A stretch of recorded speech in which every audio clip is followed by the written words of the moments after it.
She came home early unannounced and accidentally overheard her husband's secret call with her mother-in-law. The air conditioning at work died, and with it, Thelma Thompson's marriage. She just didn't know it yet. The HVAC system failed at 2:47 p.m. That's the only reason Thelma came home early. If the office air conditioning had kept running, if the Wednesday afternoon hadn't turned so unbearably hot, she would still be living in the version of her marriage where Julian worked late because he cared about his career and Betty called just to check in because she was a devoted mother-in-law. But the system failed, and her supervisor sent everyone home, and Thelma stopped at the bakery on Riverside to pick up those lemon bars Julian loved. She was going to surprise him. She did. Thelma's key turned silent in the lock. She'd oiled the hinges last month. One of those small acts of care she performed without thinking. The door opened onto the sunlit entryway, and she heard it immediately, laughter. Not just any laughter. Julian's laughter. The kind that rolled out of him when he thought the world was bending exactly the way he wanted it to. She froze in the doorway, crossbody bag still on her shoulder, bakery box balanced in one hand, the other hand still on the knob. Before we begin, click subscribe, like this video, and tell me in the comments where you are watching from. Your support helps us bring more thrilling stories, and trust me, you don't want to miss them. Now let's begin. Julian was sprawled on their gray sectional, phone to his ear, grinning at the ceiling like a man who'd just gotten away with something. His voice carried warm and easy across the room. "I know, Mom.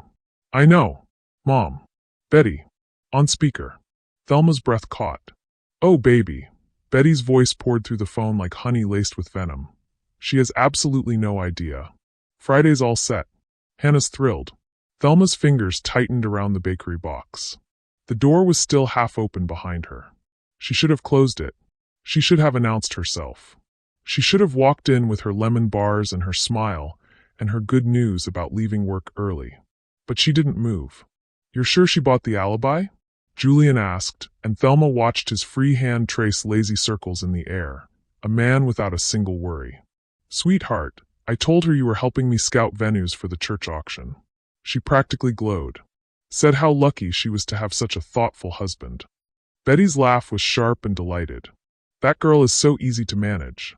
Just tell her what she wants to hear, and she'll believe anything." The bakery box trembled in Thelma's hand. She stepped fully inside now, silent, and eased the door shut with her hip. The family portraits on the entryway wall stared down at her. Thelma smiling in her coral dress from their engagement shoot, Thelma and Julian on their wedding day, Thelma with Betty at last year's Thanksgiving. All those smiling faces watching her stand there like a stranger in her own home. "I've already told Hannah to meet you at the Airbnb by 6, Betty continued. "Same place as last time. Lakeside, 2nd building, Unit 12. I'll call Thelma Friday morning and suggest we do a girls' lunch, keep her busy and distracted." Last time. There had been a last time. "Mom, you're the best." Julian's voice was liquid affection. "I know, baby. Someone has to make sure you're happy. And let's be honest, Hannah is so much more polished than Thelma. That girl has style, education, ambition. She understands your world." Thelma's stomach dropped through the floor. She pressed her back against the wall, hidden now by the angle of the hallway, watching Julian through the gap. He was nodding, smiling, utterly relaxed. "Thelma tries," he said, and the condescension in his voice was a blade between her ribs. "Oh, sweetheart, trying isn't the same as being." Betty's sigh was theatrical. "She's just so simple. Sweet, yes. Devoted, absolutely. But you need a woman who challenges you, excites you. Hannah brings that fire." Julian laughed again. "You're not wrong. Of course I'm not. I raised you to know your worth." Betty paused, and when she spoke again, her voice was silk over steel. "You just keep your wife sweet and in the dark, and I'll handle the logistics. She trusts me completely. It's almost too easy. Keep your wife sweet and in the dark." The words punched the air from Thelma's lungs. Her vision tunneled. She looked down at the lemon bars in her hand. The special ones, the expensive ones, the ones she'd driven across town to get because Julian mentioned them once 3 months ago, and she remembered. She'd remembered everything. She always did. "All right, Mom. I've got to jump on a call. Love you. Love you too, baby. Say hello to Hannah for me Friday. Tell her I'll take her to that new boutique next week. We'll make a day of it." The call ended. Julian tossed his phone onto the couch cushion, stretched his arms over his head, and stood. He was whistling. Actually whistling. Thelma stayed pressed against the wall, her heart hammering so hard she could hear it in her ears. She watched Julian walk toward the kitchen, watched him open the fridge, watched him pull out the craft beer she'd stocked for him last Sunday. He popped the cap, took a long drink, checked his phone for messages. He didn't know she was there. He didn't sense the earthquake. He didn't feel the ground opening beneath him. Thelma forced herself to breathe. 1 breath. 2. 3. She counted the way she counted project milestones at work. Steady, methodical, clear. She could walk into that kitchen right now. She could throw the lemon bars at his head. She could scream every word she'd just heard back at him until her voice gave out. But she didn't. Instead, Thelma set the bakery box silently on the hall table. She slipped her crossbody bag off her shoulder and placed it beside the box. She pulled her phone from her pocket and opened her notes app. Her thumbs moved across the screen with surgical precision. Project Candor. Milestone 1 Capture. Milestone 2 Secure. Milestone 3 Reveal. She stared at those 3 words. Her hands weren't shaking anymore. Her breathing had steadied. Something cold and clear had settled into the center of her chest. Not rage, not grief, but something sharper. Focus. Julian's phone buzzed from the couch. He walked back into the living room to grab it, and Thelma stepped smoothly into the kitchen through the side hallway. She opened the fridge, pulled out ingredients for his favorite dinner, and began setting them on the counter. When Julian rounded the corner and saw her, his face lit up. "Babe, when did you get home?" Thelma turned to him with a smile that felt like plastic stretched too tight over her skull, but he didn't notice. He never noticed. "Just now. HVAC died at the office. They sent us home early." She gestured to the counter. "I thought I'd make your favorite tonight. Surprise you. You're amazing." He crossed to her, kissed her temple, his hand warm on her lower back. He smelled like the cologne she'd bought him for Christmas. "I'm lucky to have you." "I'm lucky too," Thelma said and watched him smile. He believed her. Of course he did. She was easy to manage. Just tell her what she wants to hear. "Hey, I'm going to jump on a few emails before dinner," Julian said, already heading toward his home office. "Take your time with cooking." "Take all the time you need," Thelma replied. She waited until his office door clicked shut. Then she pulled her phone out again and opened her text messages. Found Julian's name. Her thumbs hovered over the keyboard. She wanted to type, "I heard everything. I know about Hannah. I know your mother has been lying for you. I know what you think of me." But she didn't. Instead she typed, "Making your favorite tonight. Love you." She hit send. She watched the message turn blue, watched the delivered notification appear. Then Thelma Thompson opened the kitchen junk drawer and pulled out the folder where they kept bank statements. She photographed the first page. The boutique hotel charge from 3 weeks ago, the Airbnb deposit, the Friday night dinner receipt with the wine itemized next to a single entree. She'd noticed those charges when they came through. She'd asked about them. Julian had smiled and said client dinners and work offsite, and she'd believed him because she was easy to manage. Not anymore. Thelma tucked the folder back exactly where it had been. She wiped down the counter. She started chopping vegetables for dinner with the same calm precision she brought to every task. But inside her head, a new Thelma was already building a spreadsheet. She hadn't always been this quiet or this calculating. Once, Thelma Thompson had been the girl who laughed too loud at parties, who believed the best in people without hesitation, who thought love was enough if you worked hard and stayed kind. She'd met Julian 5 years ago at a charity benefit, him in his sharp suit, her in a borrowed dress, both of them orbiting the same dessert table. He'd made her laugh. He'd listened when she talked about her work. He'd introduced her to Betty within a month, and Betty had pulled Thelma into a hug that felt like an induction into something sacred. "Family," Betty had whispered. "You're family now." Thelma had believed that too. But that was before. Before the HVAC failed. Before the door opened onto laughter that wasn't meant for her ears. Before she became a woman who counted project milestones in silence and photographed bank statements while her husband sent emails in the next room. Now, standing in her kitchen with a knife in one hand and her phone in the other, Thelma had exactly 8 days before Friday's lakeside rendezvous. 8 days to build a case that even Julian's charm couldn't talk his way out of. 8 days to turn her mother-in-law's favorite currency, an audience, into a courtroom. She set down the knife, opened her laptop on the kitchen counter, and began to type. The laptop screen glowed white in the dimming kitchen. Thelma's fingers hovered over the keyboard for 3 seconds, long enough to acknowledge what she was about to do, short enough that doubt couldn't take root. She opened a new spreadsheet, titled it Project Candor, Evidence Log.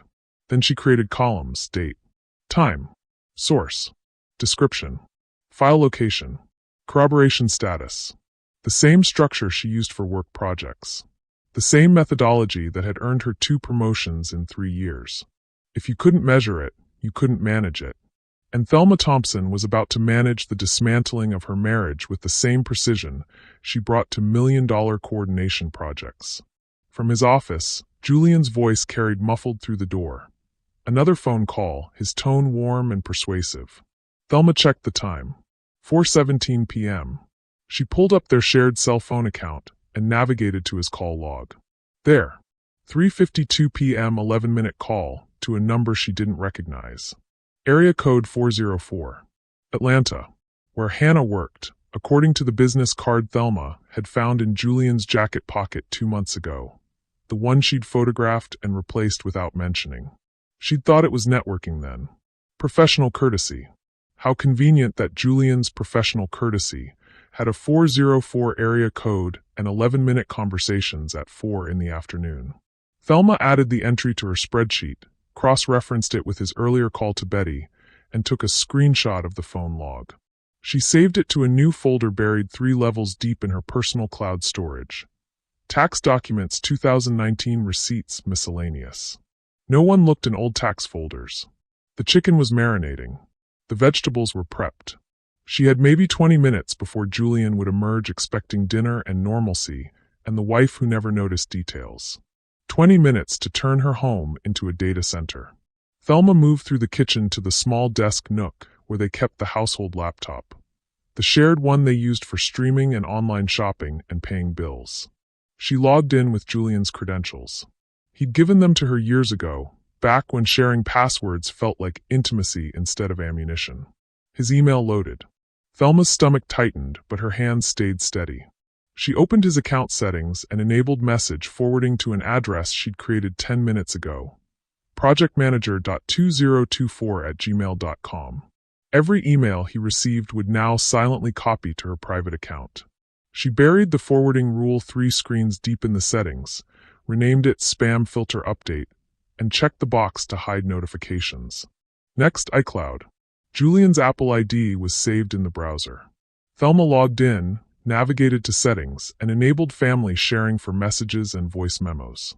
She added her own Apple ID as a family member with view-only access, a feature designed for parents monitoring their children's devices. How fitting. She tested it, pulled out her phone, opened the family sharing app, and there they were, Julian's messages syncing in real time. His voice memos. His photos. A library of evidence, updating automatically.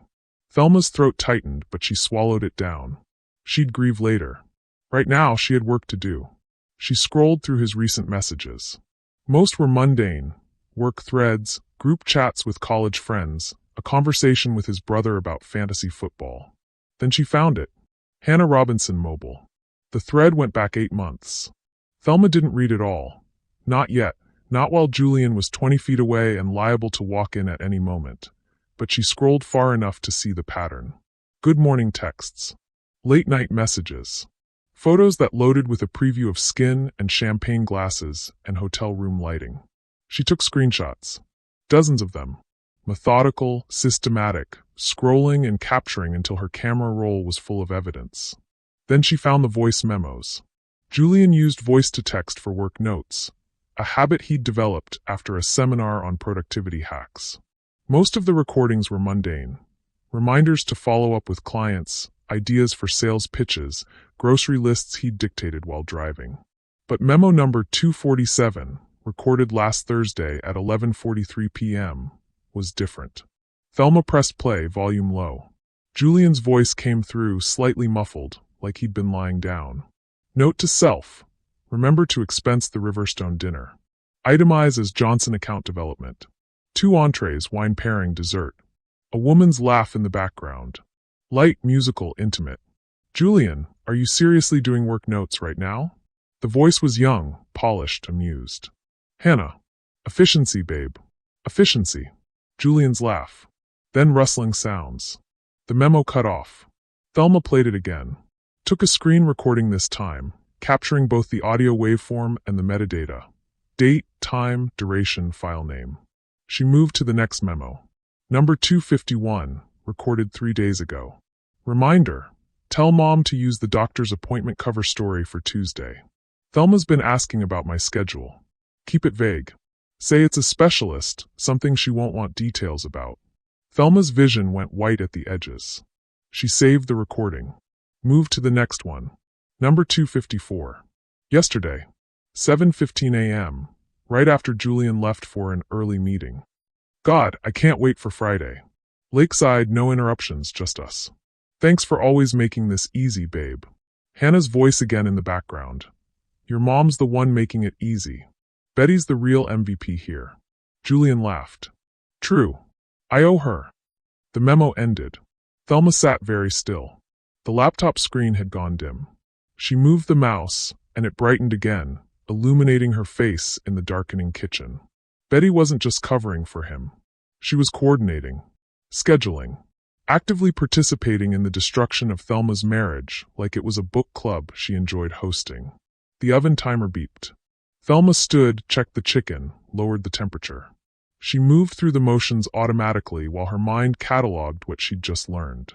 8 months of messages. 4 voice memos with Hannah's voice in the background. References to Betty providing alibis. The Riverstone Hotel.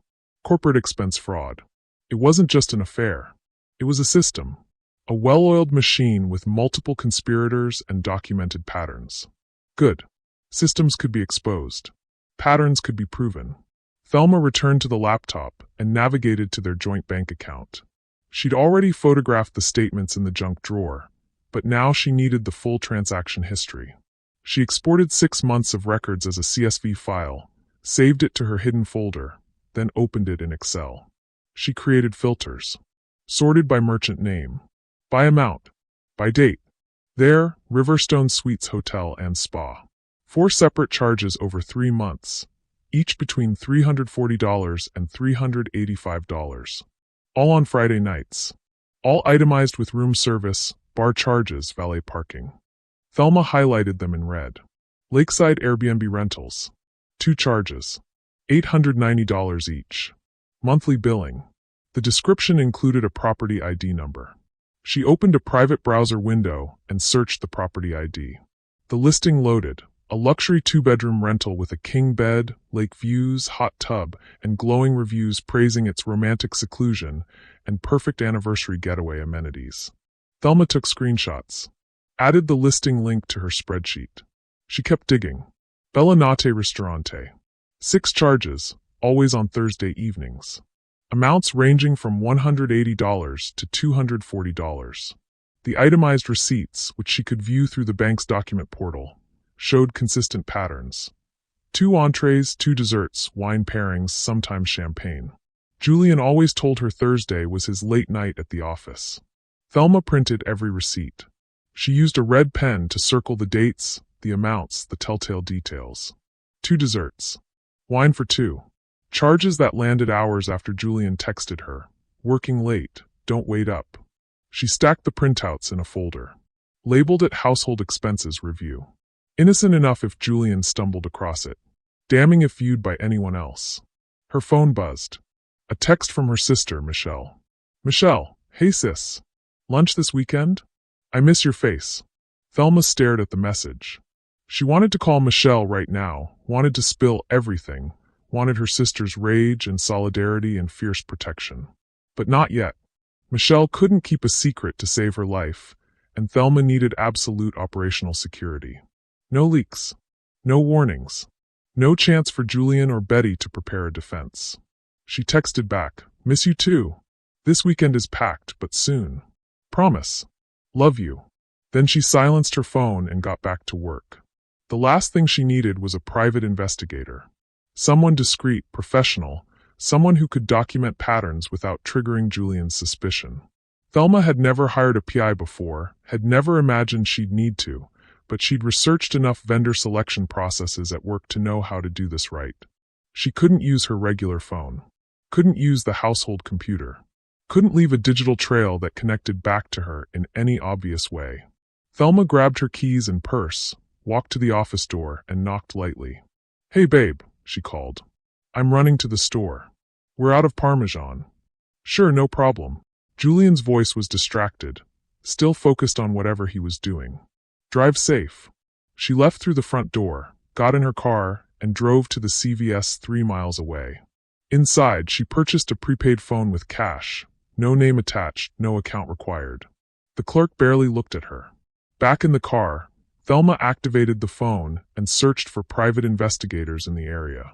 She filtered for firms with professional websites, client testimonials, and specific expertise in domestic documentation. Third result: Clarity Investigations, discreet, professional, thorough. She called the number. A woman answered on the second ring. "Clarity Investigations, this is Monica."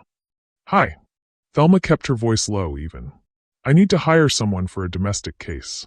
No confrontation. I just need patterns documented." "Understood. Can you tell me a little about what you're looking for?" Thelma outlined it cleanly. Suspected affair, 8-month timeline, regular meeting patterns, need for photographic evidence, absolute discretion required. Monica listened without interrupting. When Thelma finished, the woman said, "We can help. Our rate is $150 an hour with a 10-hour minimum retainer. That includes surveillance, photographic documentation, and a written report. No confrontation, no engagement with subjects. We document only." "Perfect. When can we start?" "I can have someone on it by tomorrow morning. I'll need a photo of the subject, known vehicle information, workplace address, and any regular patterns you've already identified." Thelma had all of it. She'd been tracking Julian's routines for years without realizing she was building an evidence file. She arranged to send the information via encrypted email, paid the retainer through a money transfer app linked to her separate account, and ended the call. The entire transaction took 12 minutes. When Thelma returned home, Julian was still in his office. She put the Parmesan in the fridge. She'd actually bought it, covering her tracks, and returned to the kitchen laptop. She refreshed the iCloud sync. New messages had appeared. "Julian to Hannah, can't wait for Friday. Tell me what you're wearing." Hannah's response: "Patience, babe. Your mom's taking me shopping tomorrow. I'll send you a preview." Thelma's jaw tightened. Then she saw it. A new photo in Julian's cloud backup. Time-stamped from this afternoon, before Thelma came home. She opened it. The image loaded slowly, line by line. It was a parking lot. Bright afternoon sun. 2 women standing beside a silver Lexus, arms around each other, both smiling at the camera. On the left, Betty Thompson in her signature cream blazer and pearls, looking elegant and pleased. On the right, a younger woman with sleek dark hair, designer sunglasses, a confident smile. Pretty in that sharp, polished way. She wore a burgundy wrap dress and heels, carried a structured leather bag, looked like someone who lunched at country clubs and networked at charity galas. Hannah Robinson. Betty and Hannah. Hugging like old friends. Like co-conspirators. Like 2 women who shared a delightful secret. The photo was captioned, "Lunch with my favorite future daughter-in-law." 2 hearts. Thelma stared at the image until the screen blurred. Future daughter-in-law. Betty wasn't just helping Julian hide an affair. She was auditioning his replacement. Planning ahead. Already imagining the next wedding, the next version of family photos, the next woman who would be easier to control. Thelma took a screenshot. Saved it with the file name. Evidence_047_ Betty_Hannah_parking. Then she closed the laptop and sat in the quiet kitchen, listening to Julian's muffled voice from the office, to the hum of the refrigerator, to the sound of her own controlled breathing. 8 days. She had 8 days to finish gathering evidence, to lock down her finances, to prepare the reveal that would detonate this entire system. But right now, she had dinner to serve and a performance to maintain. Thelma stood, smoothed her yellow dress, and called out sweetly, "Dinner's almost ready, honey." From the office. "Be right there, babe. You're the best." Thelma plated the chicken piccata, arranged the roasted vegetables, poured wine into 2 glasses. And she smiled at the doorway when Julian emerged, because that's what easy, manageable, simple Thelma would do. But behind that smile, she was counting, documenting, planning, and in her hidden cloud folder, 53 pieces of evidence were waiting for Friday. The private investigator's first report arrived on Friday morning at 6:47 a.m. Thelma was already awake. She'd been awake since 5, lying still beside Julian in their bed, listening to his steady breathing, feeling the weight of his arm across her waist. An arm that would be wrapped around Hannah Robinson in approximately 11 hours. Her prepaid phone buzzed on silent from where she'd hidden it in her nightstand drawer, tucked inside an old jewelry box. She waited until Julian stirred and rolled away from her, then slipped out of bed with the phone concealed in her palm. In the bathroom, door locked, Thelma opened the encrypted message from Monica at Clarity Investigations. Subject: Initial pattern documentation, Day 1. Surveillance log. 12:47 p.m. Subject departed workplace, Meridian Sales Group, 4th floor. 1:03 p.m. Arrived Riverside Bistro, 847 Waterfront Avenue. 1:09 p.m. Met female companion, late 20s, early 30s, dark hair, burgundy blazer, matches client-provided description of HR. 1:12 to 2:31 p.m. Lunch meeting, outdoor seating. Physical contact observed. Hand-holding across table, 3 instances. Kiss upon departure, 1 instance, duration 4 seconds. 2:38 p.m. Subject returned to workplace. Attached, 14 photographs, time-stamped and geotagged. Thelma opened the first photo. Julian and Hannah at a small bistro table overlooking the river. Afternoon sun catching the wine glasses between them. Hannah leaning forward, laughing at something Julian had said. His hand covering hers on the white tablecloth. The second photo, Julian's thumb tracing circles on Hannah's wrist. The third, both of them standing, Hannah's hand on Julian's chest, his arm around her waist, their faces inches apart. The fourth, the kiss. Julian's hand cupping Hannah's face. Her fingers in his hair. A kiss that wasn't friendly or accidental, or any of the things he might try to claim later. A kiss that looked like coming home. Thelma's hand trembled. She set the phone down on the bathroom counter and gripped the edge of the sink, staring at her reflection. Her eyes were red-rimmed from too little sleep. Her bonnet was slightly askew. She looked tired. She looked hurt. She looked exactly like a woman who'd just seen photographic proof of her husband's affair. But she didn't cry. Crying came from a place that still hoped for explanations, that still believed in misunderstandings. Thelma had moved past hope 3 days ago. Now she was in the documentation phase. She picked up the phone and continued reading. Investigator notes. Subjects displayed established comfort level, suggesting long-term relationship rather than new attraction. A restaurant staff greeted subject by name, suggesting regular patronage. A female companion ordered for both parties without consultation, indicating familiarity with subject's preferences. Subject's wedding ring visible in all photographs. Recommendation: continue surveillance to establish pattern frequency. Will monitor Thursday evening and weekend activities per client request. Thelma downloaded all 14 photos to her encrypted cloud folder. Then she deleted the message from the prepaid phone, powered it off, and tucked it back into the jewelry box beneath the tangle of old necklaces she never wore. When she emerged from the bathroom, Julian was awake, scrolling through his phone in bed. "Morning, beautiful." He smiled without looking up. "Coffee. I'll make it." Thelma kept her voice light, easy. "You want breakfast?" "Nah, I've got an early meeting. I'll grab something at the office." He finally glanced at her, his expression warm and uncomplicated. "You okay? You look tired."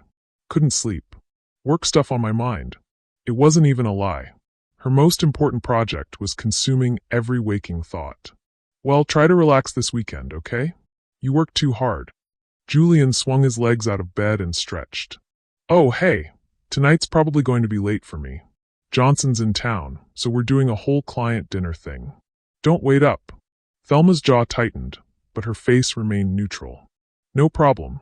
Text me when you're on your way home. You got it. He kissed her forehead and headed for the shower. Client dinner. Johnson. The same excuse he'd used 6 times in the past 2 months, according to her spreadsheet. The same lie Betty had helped him rehearse. Thelma pulled out her regular phone and added an entry to her evidence log.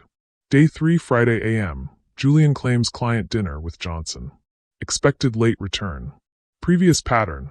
Client dinner equals Hannah. Correlation. 6/6 instances matched with HR meetings per surveillance/bank records. Then she went downstairs and made coffee strong enough to strip paint. By Monday morning, the pattern had crystallized into something undeniable. Monica's weekend report documented everything. Friday, 6:15 p.m.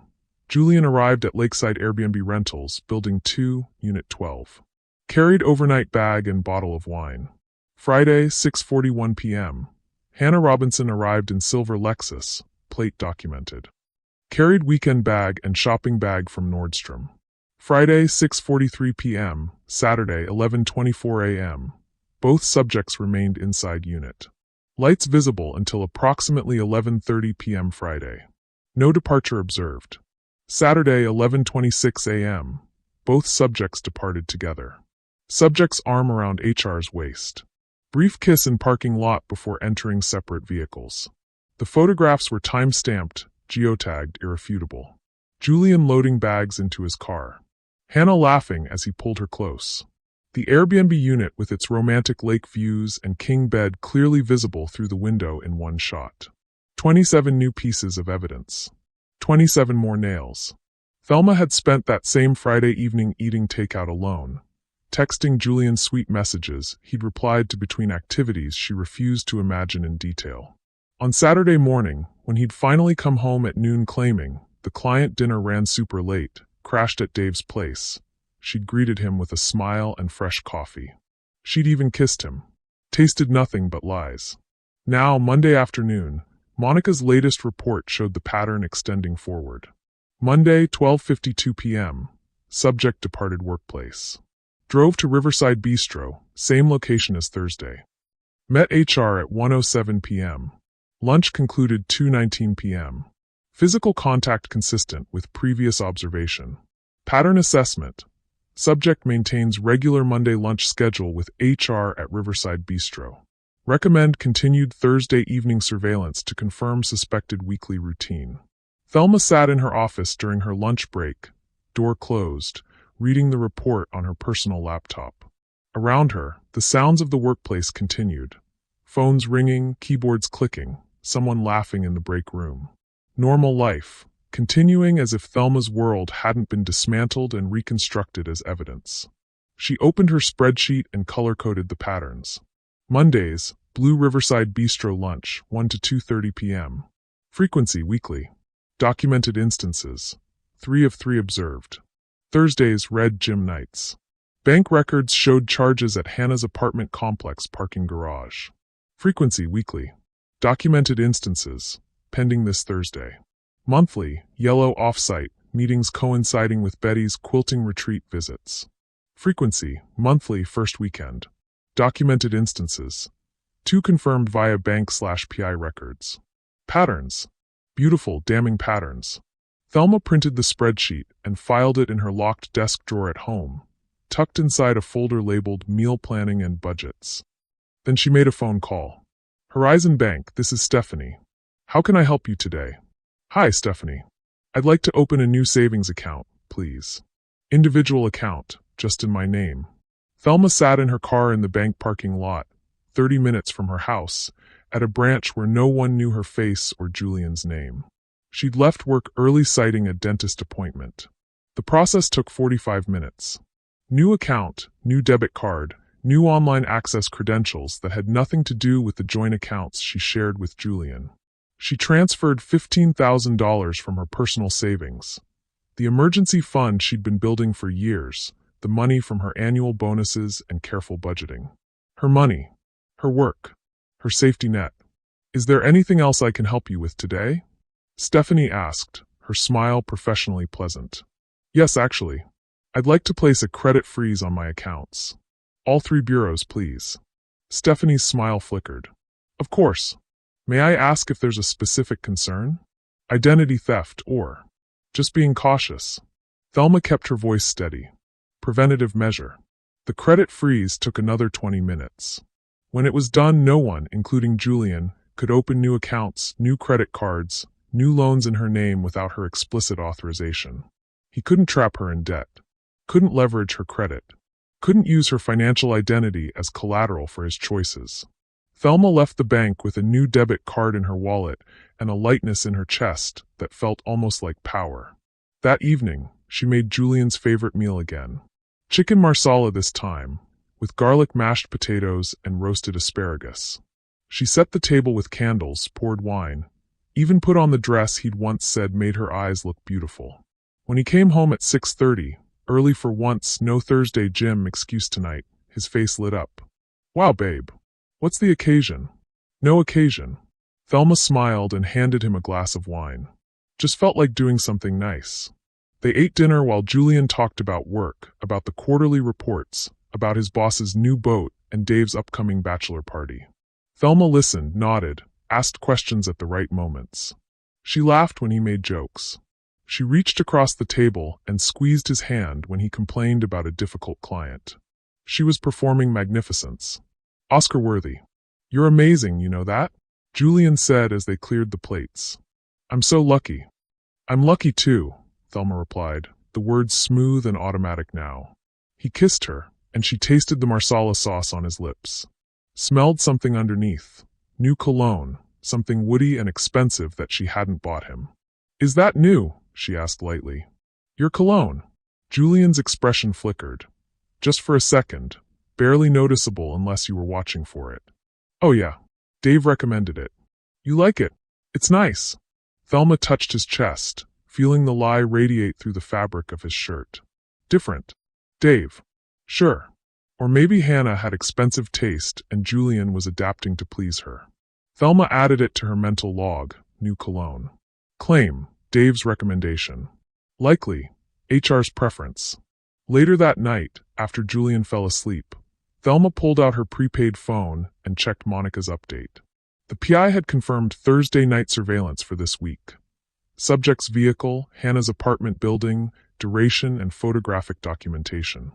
Thelma powered off the phone and lay in the darkness, listening to Julian's breathing beside her, feeling the space between them that used to feel like intimacy and now felt like evidence. 4 days down. 4 days to go before Friday's Airbnb rendezvous. She had bank records, voice memos, text message archives, photographic surveillance, a separate bank account, a credit freeze. She needed one more thing. Wednesday morning, Thelma called a law office from her car during her lunch break.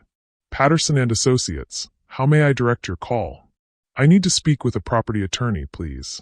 It's regarding a title conversion. They connected her to Marcus Chun, a partner who specialized in real estate and marital property. His voice was calm and professional, the kind of voice that had seen every possible variation of human mess and remained unfazed. Ms. Thompson, you mentioned a title conversion. Can you tell me more about what you're looking to do? Thelma kept her voice level, factual. My husband and I own our home jointly. Standard joint tenancy. I'd like to explore converting it to tenants in common. A pause. I see. And is your husband in agreement with this change? Not yet. I'm exploring options before I initiate the conversation. Another pause, longer this time. Ms. Thompson, I want to be transparent with you. Converting from joint tenancy to tenants in common typically requires both parties' consent. However, there are circumstances, particularly in cases of marital dissolution or legal separation, where individual filing can protect assets and establish clear ownership shares. That's what I thought. Thelma's grip tightened on her phone. What would I need to file? Documentation of financial contribution, evidence of separate property claims, and ideally, a legal separation filing or protective order if there are concerns about asset dissipation. Asset dissipation. Legal term for spending marital money on an affair. I have documentation, Thelma said quietly. Extensive documentation. Then I'd recommend scheduling a consultation. We can review your options and prepare the necessary filings. Given the sensitive nature, I'd suggest acting with legal counsel present before your husband becomes aware of your intentions. They scheduled an appointment for next Monday, after the dinner reveal, after everything detonated, when she'd need legal protection most. Thelma ended the call and sat in her car, watching people walk past in the parking lot. Normal people having normal days. People whose marriages weren't forensic evidence files. People who went home to partners who weren't auditioning replacements. She used to be one of them. Her phone buzzed. Regular phone this time. A text from Betty. Thelma's heart rate spiked, but she opened it. Betty, good morning, sweetheart. I've been thinking about you so much. You make my son so happy. We're blessed to have you in the family. 2 hearts. Thelma stared at the message. The sheer audacity of it. The performance. The manipulation wrapped in heart emojis and endearments. We're blessed to have you. Right. So blessed they were already shopping for her replacement. Thelma's thumb hovered over the keyboard. She could respond with what she knew. Could screenshot the parking lot photo of Betty and Hannah and send it back with a question mark. But that wasn't the plan. The plan required patience, timing, witnesses. So instead, Thelma typed something that would give Betty exactly what she wanted, and exactly what Thelma needed. Thelma, Betty, you're so sweet. Thank you for always being there for us. You know, I've been thinking, when you get back from your retreat, let me host a welcome home dinner for you. I'd love to celebrate having you home. Julian and I could use a nice family gathering. What do you think? She hit send before she could second-guess it. The reply came back in less than a minute. Betty, oh, sweetheart, that sounds wonderful. I would absolutely love that. Let me help you with the guest list. We should make it special. I'm back next Tuesday. Let's plan for that Saturday. I'm already excited. You're such a thoughtful daughter-in-law. Red heart. Thelma felt her lips curve into something that wasn't quite a smile. Perfect. Thelma, Saturday works perfectly. I'll start planning. And yes, let's definitely collaborate on the guest list. I want to make sure everyone important is there. Smiling face with smiling eyes. Betty, you're an angel. I'll send you some ideas tomorrow. This is going to be lovely. Julian is so lucky to have you. Thelma locked her phone and set it in the cup holder. The trap was set. The audience was assembling. Betty Thompson, who loved hosting, who loved being the center of attention, who loved curating perfect family moments, had just agreed to walk into her own unmasking. And she was going to help plan it. Thelma started her car and drove back to work, where she had meetings and deadlines and a performance of normalcy to maintain. But inside her head, she was counting. 3 days until Friday's Airbnb weekend. 10 days until the dinner. 10 days until the world saw what Thelma Thompson had been seeing all along. Betty's guest list suggestions arrived Thursday morning in a 3-paragraph text message that read like a social coordinator's manifesto. Betty, good morning, darling. I've been thinking about our dinner party all night. Here's what I'm envisioning. Intimate but meaningful. We should invite the Hendersons from next door. They're such lovely people, and they adore you too. Maybe Julian's boss Robert and his wife Patricia? It would be wonderful for them to see what a beautiful home life Julian has. Oh, and I ran into Sarah Mitchell yesterday. She works with someone Julian knows professionally. Such a sweet girl, very family-oriented. She'd be a lovely addition. What do you think? I'm so excited. This is going to be a beautiful evening. 2 hearts. Thelma read the message twice, sitting at her desk during her morning break, her coffee cooling beside her keyboard. Betty had just handed her everything she needed. The Hendersons, witnesses who saw them daily, who'd watched Thelma garden and Julian wash his car, and both of them wave from the driveway looking like the perfect couple. Robert Chun, Julian's boss, and his wife Patricia. The people who signed Julian's paychecks, who approved his expense reports, who trusted his client development charges. And Sarah Mitchell, Hannah's co-worker. The woman who worked across from Hannah Robinson at the firm Julian claimed was just professional networking. Betty had assembled the perfect audience without realizing she was casting her own courtroom. Thelma typed back with the same warm enthusiasm Betty expected. Thelma, Betty, that sounds perfect. I love all of those ideas. The Hendersons are wonderful, and having Robert and Patricia would be so special. Julian talks about them all the time. And yes, please invite Sarah. The more the merrier. I want this to be a night everyone remembers. Should we aim for 7 p.m.? I'll handle the menu and decorations. You just focus on getting home safely from your retreat. Red heart. Betty, 7 o'clock is perfect, sweetheart. I'll confirm with everyone on my end. You're such a natural hostess. Julian's father would have loved you. Thelma set her phone down and opened a new document on her laptop. Project Candor, event planning. Welcome home dinner. Date, Saturday, 10 days from today. Time, 7 p.m. Location, home. Dining room configuration, TV mounted above sideboard. Objective, public documentation reveal with institutional and social witnesses present. Confirmed guest list. 1. Betty Thompson, primary subject. 2. Julian Thompson, primary subject. 3. David and Carol Henderson, neighbors, credibility witnesses. 4. Robert Chin, Julian's supervisor, professional accountability. 5. Patricia Chin, Robert's spouse, social witness. 6. Sarah Mitchell, Hannah Robinson's co-worker, professional connection witness. 6 witnesses. 6 people who represented different facets of Julian and Betty's carefully curated world. 6 people who would walk out of that dinner knowing exactly what had been hidden in plain sight. Thelma saved the document and closed her laptop just as her supervisor, Linda, knocked on her office door frame. Thelma? Quick question about the Brookstone timeline. Of course. Thelma smiled and pulled up the project file, her mind already compartmentalizing. This was work Thelma, competent and focused, while evidence-gathering Thelma continued running calculations in the background. 2 different versions of herself, both operating simultaneously, both necessary. She was getting good at it.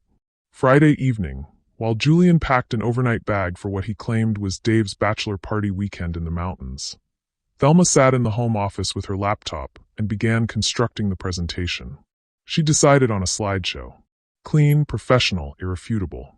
The kind of presentation she'd deliver at work when data needed to speak louder than words. She opened PowerPoint and created a new file. Welcome Home Celebration, Family Memories. Innocent title. Devastating content. Slide 1, title slide. Black background. White text. Simple and stark. The truth about trust.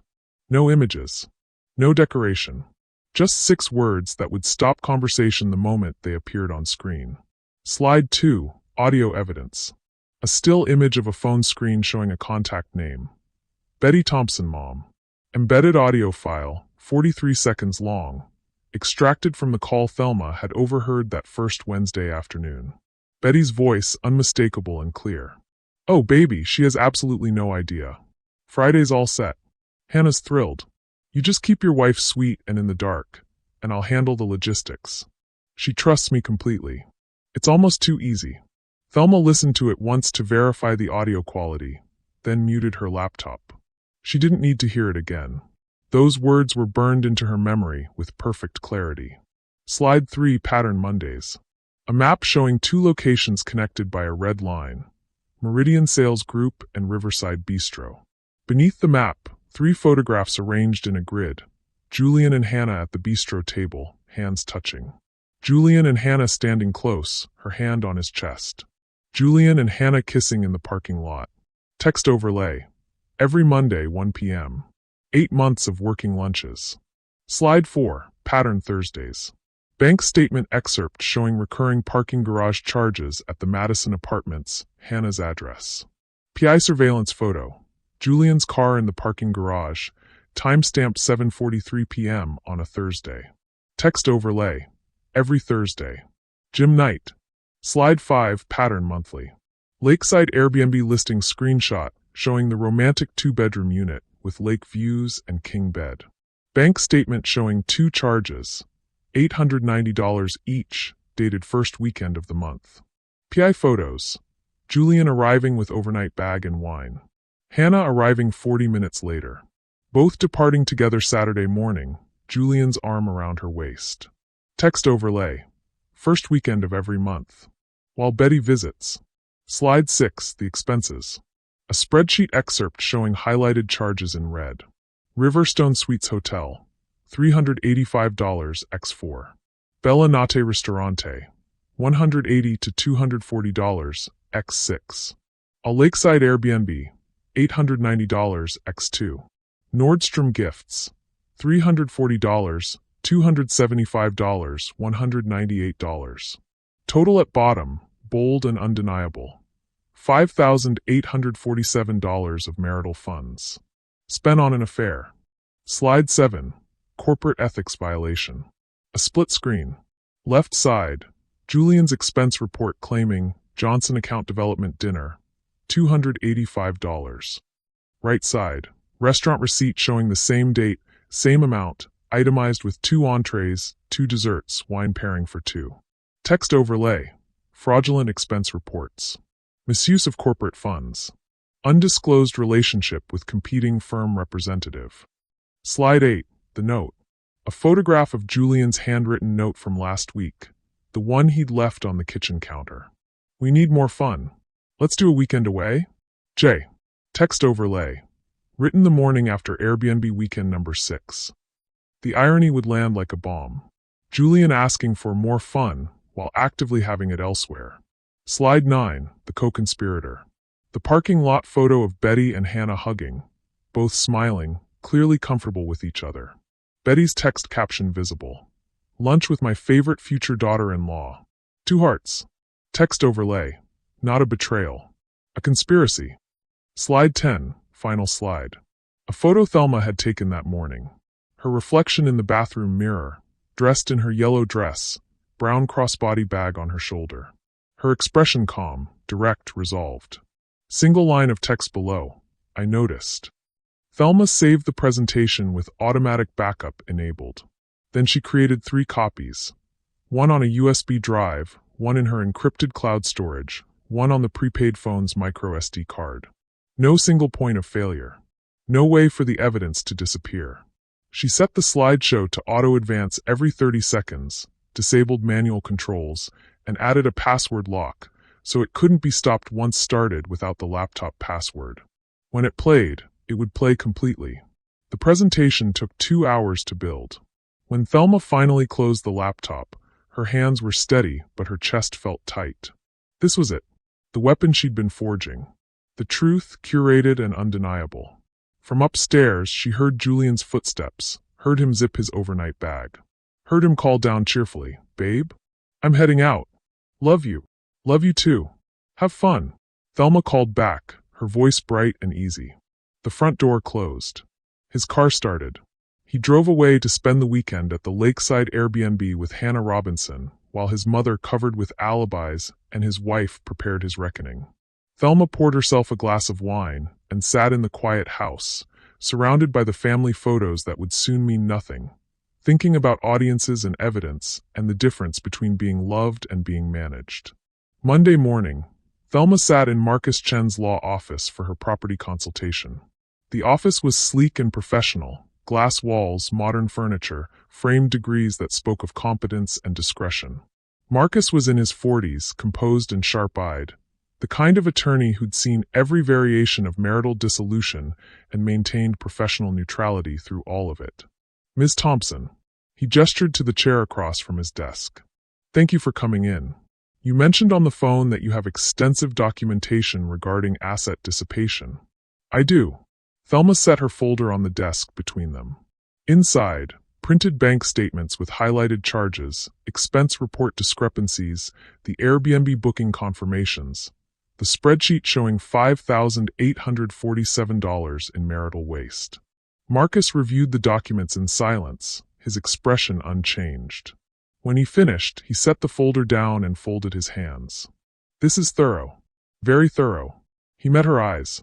"You're looking at a strong claim for marital waste, which would impact asset division in a divorce proceeding. The fraudulent expense reports add another dimension. That's potential grounds for employer action and civil liability." "I've documented everything," Thelma said quietly. 8 months of patterns. Multiple witnesses. Photographic evidence. Voice recordings. I want to know what protections I can put in place before this becomes public knowledge." "Smart." Marcus pulled up a form on his computer. "First, we file for legal separation. That establishes a date of separation for asset division purposes and protects you from any debts he might incur after that date. Second, we convert the house title to tenants in common, which means if he tries to sell or refinance, You have legal standing to block it. Third, we prepare a marital waste claim documenting every expense you've identified. He continued, his tone professional and methodical. Given the expense fraud component, I'd also recommend filing a complaint with his employer. Not as retaliation, as disclosure. If he's been misusing corporate funds, they have a right to know. It also creates a paper trail that protects you from any claim that you benefited from fraudulent activity. Thelma had already drafted the HR complaint. It sat in her encrypted files, ready to send the night of the dinner. Timeline, she asked. I can have the separation papers ready by Wednesday. We'll need your signature, then we serve him. Ideally before any confrontation. Marcus paused. Ms. Thompson, can I ask, do you have a safety plan? I need to know if there's any concern about his reaction when he discovers you know. He's not violent. Thelma's voice was certain. He's conflict avoidant. He'll be shocked, embarrassed, but not dangerous. And his mother? You mentioned she's been actively facilitating the affair. Betty's weapon is reputation, not violence. She'll try to control the narrative. That's why I need the paper trail locked before the reveal. Marcus nodded slowly. You've thought this through. I'm a project coordinator, Thelma said. I plan for contingencies. They spent another 30 minutes reviewing the separation agreement, the property filing, the timeline for serving papers.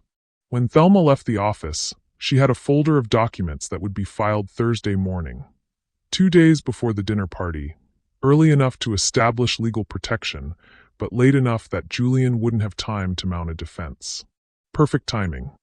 Wednesday afternoon, Thelma's prepaid phone buzzed with a new message from Monica. Subject: additional surveillance audio capture.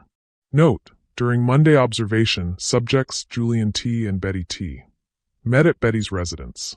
External audio surveillance captured conversation on front porch before Julian's departure.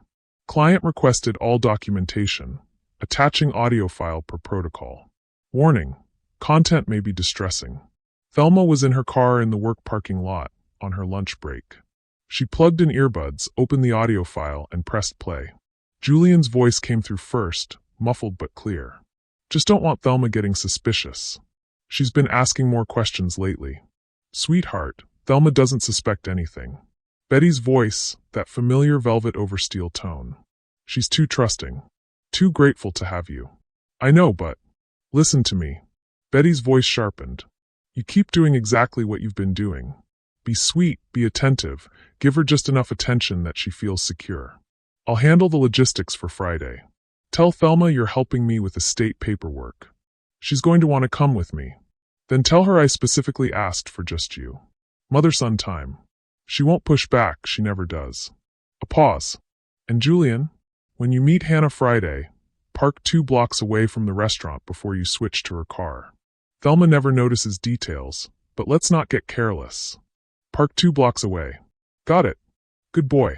Now go home and be the husband she thinks you are. Keep her sweet. Keep her stupid. And in a few months, when you're ready to leave, we'll have everything arranged. The audio file ended. Thelma sat in her car, earbuds still in, staring at the dashboard. Keep her sweet. Keep her stupid. She never notices details. The words echoed in the quiet car, overlapping with every kind thing Betty had ever said to her face, every hug, every "I love you, sweetheart," every text message calling her family. All of it performance. All of it manipulation. All of it designed to keep Thelma compliant while they dismantled her marriage around her. Thelma pulled out the earbuds and saved the audio file to her evidence folder.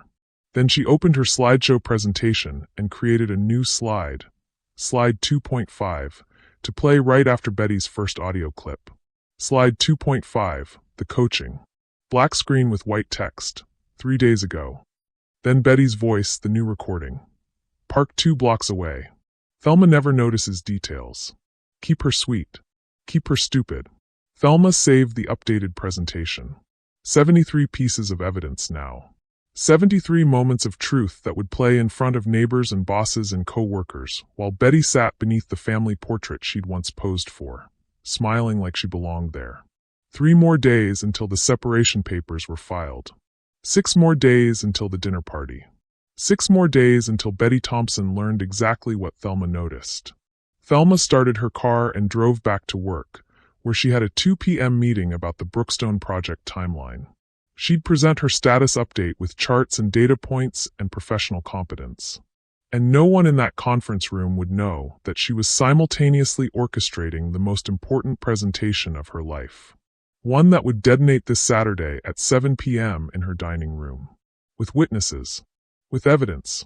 With perfect, irreversible clarity. The note was waiting on the kitchen counter Thursday morning, propped against the coffee maker, where Thelma would find it first thing. She came downstairs at 6:15 a.m., already dressed for work, and saw the folded piece of paper with her name written across it in Julian's familiar handwriting. For a moment, just a moment, something in her chest contracted. The old Thelma, the one from 2 weeks ago, would have smiled. Would have felt that flutter of anticipation that came with unexpected gestures. But that Thelma was gone. This Thelma picked up the note with steady hands and unfolded it, already knowing it would be another piece of evidence, another layer of irony to document. Thelma, I've been thinking, we haven't had a real getaway in too long. Work has been crazy, and I feel like we've been ships passing in the night. What do you say we plan a weekend away? Just us. Somewhere relaxing. We could both use some fun. Let me know what you think. I love you. Jay. Thelma read it twice. Then she set it on the counter and stared at it, this artifact of audacity, this monument to Julian's ability to compartmentalize. He'd written this note yesterday. The same day he'd come home from his Monday lunch with Hannah. The same week he'd spent a weekend at the lakeside Airbnb with her. The same month his mother had called Thelma stupid and easy to manage, in a recording Thelma had saved to 3 separate backup locations. We could both use some fun. The bitter irony was suffocating. Julian had been having plenty of fun, 8 months of it, on a reliable schedule, with his mother's enthusiastic assistance. And now he was suggesting they needed more fun, as if Thelma was the one who'd let the marriage grow stale. As if this was somehow her fault. She pulled out her phone and photographed the note from multiple angles. Close-up of the handwriting. Wide shot showing it propped against the coffee maker. Detail shot of the signature, that casual J he always used. Then she folded it carefully and walked to Julian's home office. She opened the filing cabinet, the one he never locked because, what's mine is yours, babe, and pulled out a folder she'd created last week. She'd labeled it Narratives, in neat handwriting, and filed it behind the tax documents where Julian would never think to look.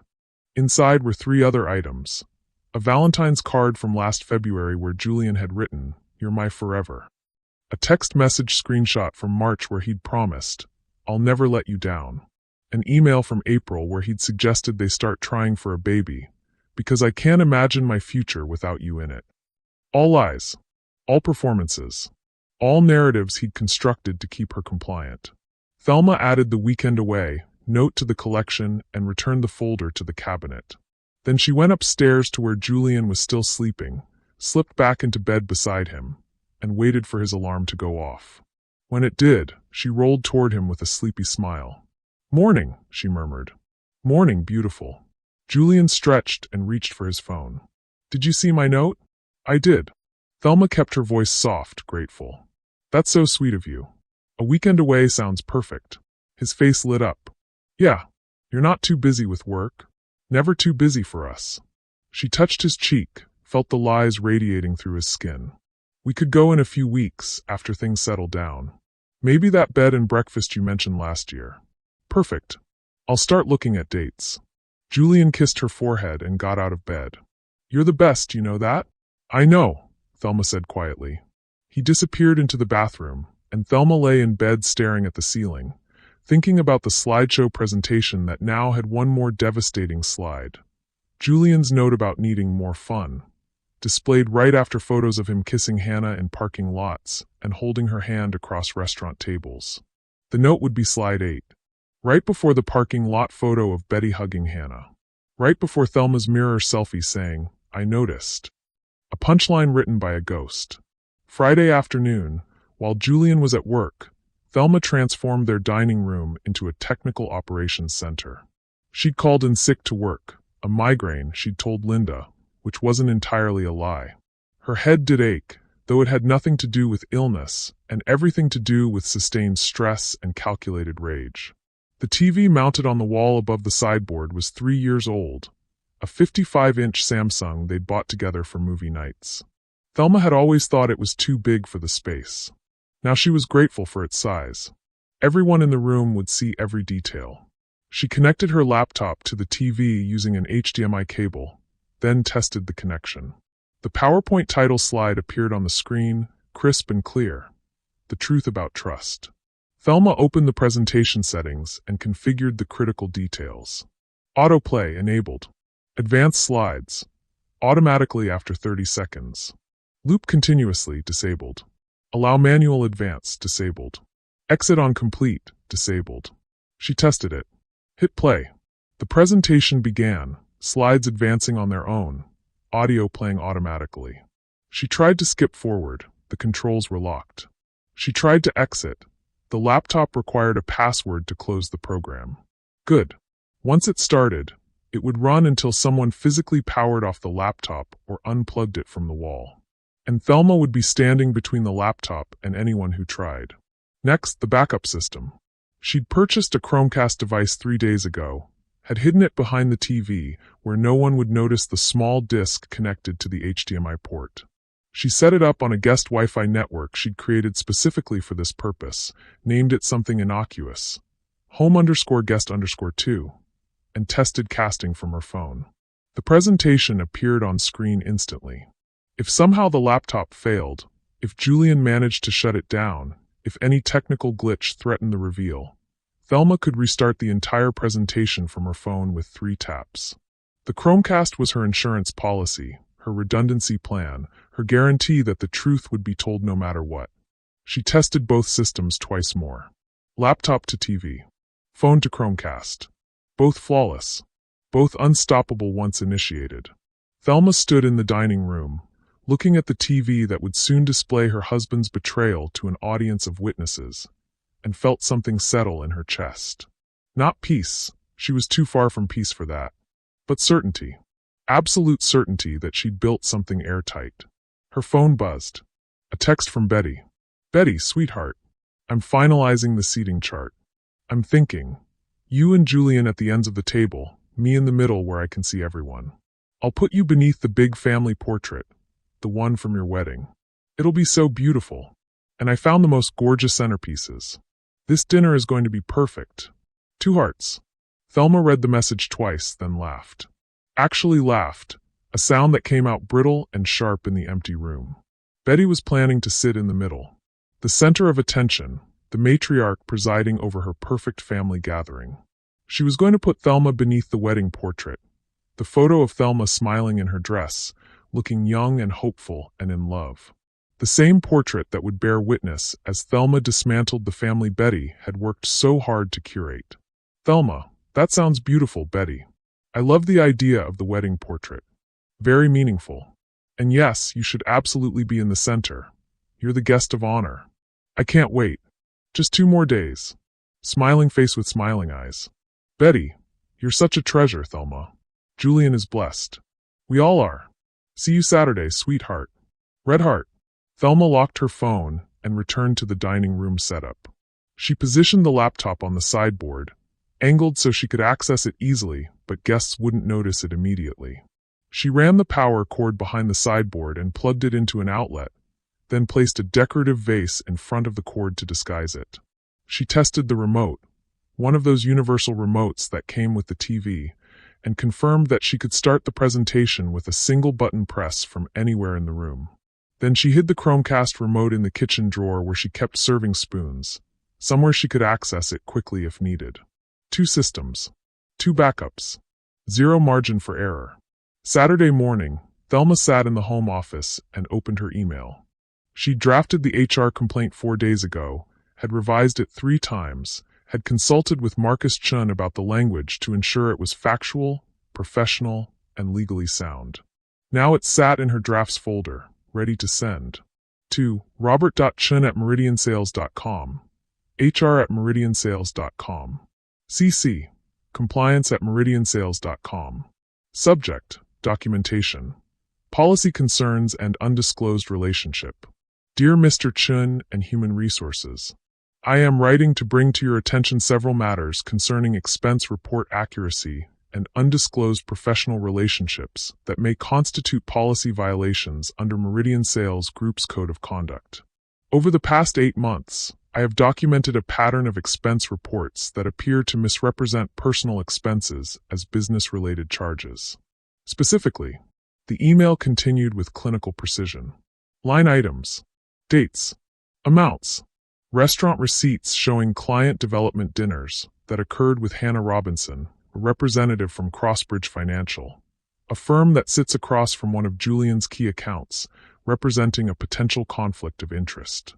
Attached documentation, 23 PDF files, bank statements, receipts, expense reports, the company's own conflict of interest policy with relevant sections highlighted.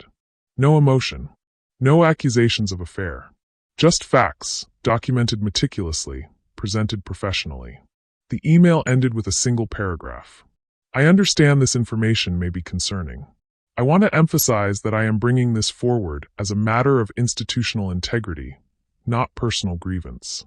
The documentation attached speaks for itself. I am available to discuss these findings at your convenience.